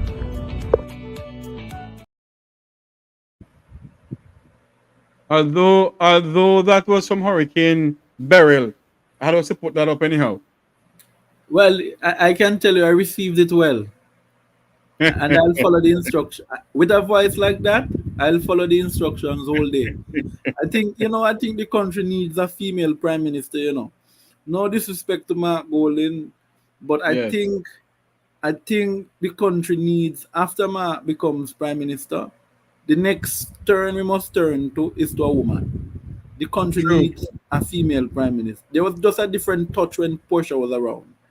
Nobody does it better like a woman. Trust me. Indeed, my friend. You take care. As I close, go ahead. No, I'm saying you take care. Yes, hold on for me. As I close, in the unlikely story, there has never been anything false about hope. For when we Jamaicans has fell down impossible odds, when we have been told that we are not ready, or that we should not, that we cannot, generations of Jamaicans respond with a simple creed that sums up the spirit of a people. Change must come to Jamaica. Yes to justice and equality. Yes to opportunity and possibilities. Yes, we can heal this nation. we will remember that there is something happening in Jamaica, that we are not as divided as our politics suggest. That we are one people, we're one nation, and together we can bring the change that we need in Jamaica. For all those Jamaicans who has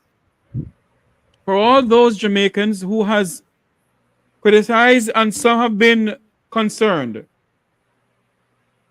the work goes on, the cause endure, the hope still lives, and the dream for a better Jamaica shall never die.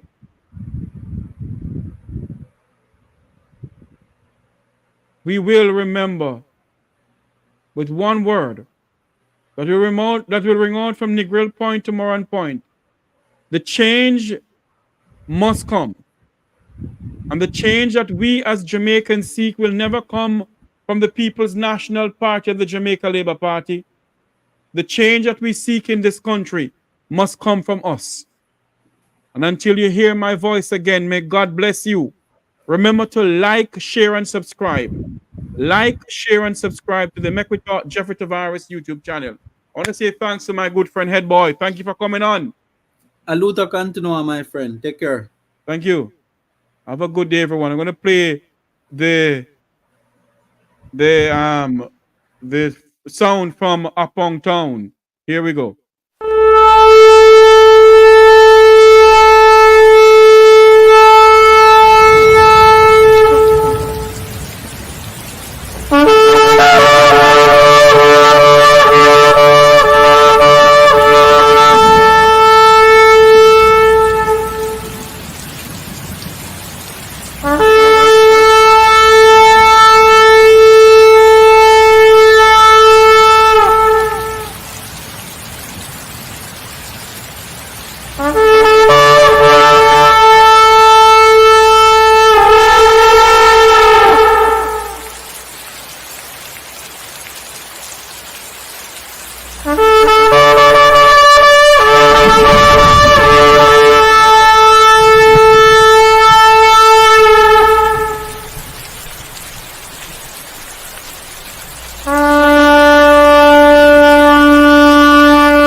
Thank you all very much for coming on. Please remember to like, share, and subscribe. Like, share, and subscribe, and support someone who is in need.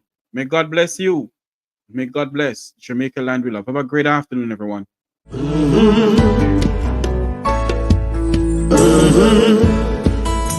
When the game gets rough and this life just seems so tough, make we talk, my people, make we talk. When this town becomes an ugly place, don't let it erase the smile from your face. Make we talk, people, make we talk. Conversation is the key, a guiding light for you and me. Spark a talk and you will see conflict solver A to Z. World leaders master the art of self-defense just by talk. So people, make we talk. Hey, we're living in a world that on ourselves we must depend. Make we talk.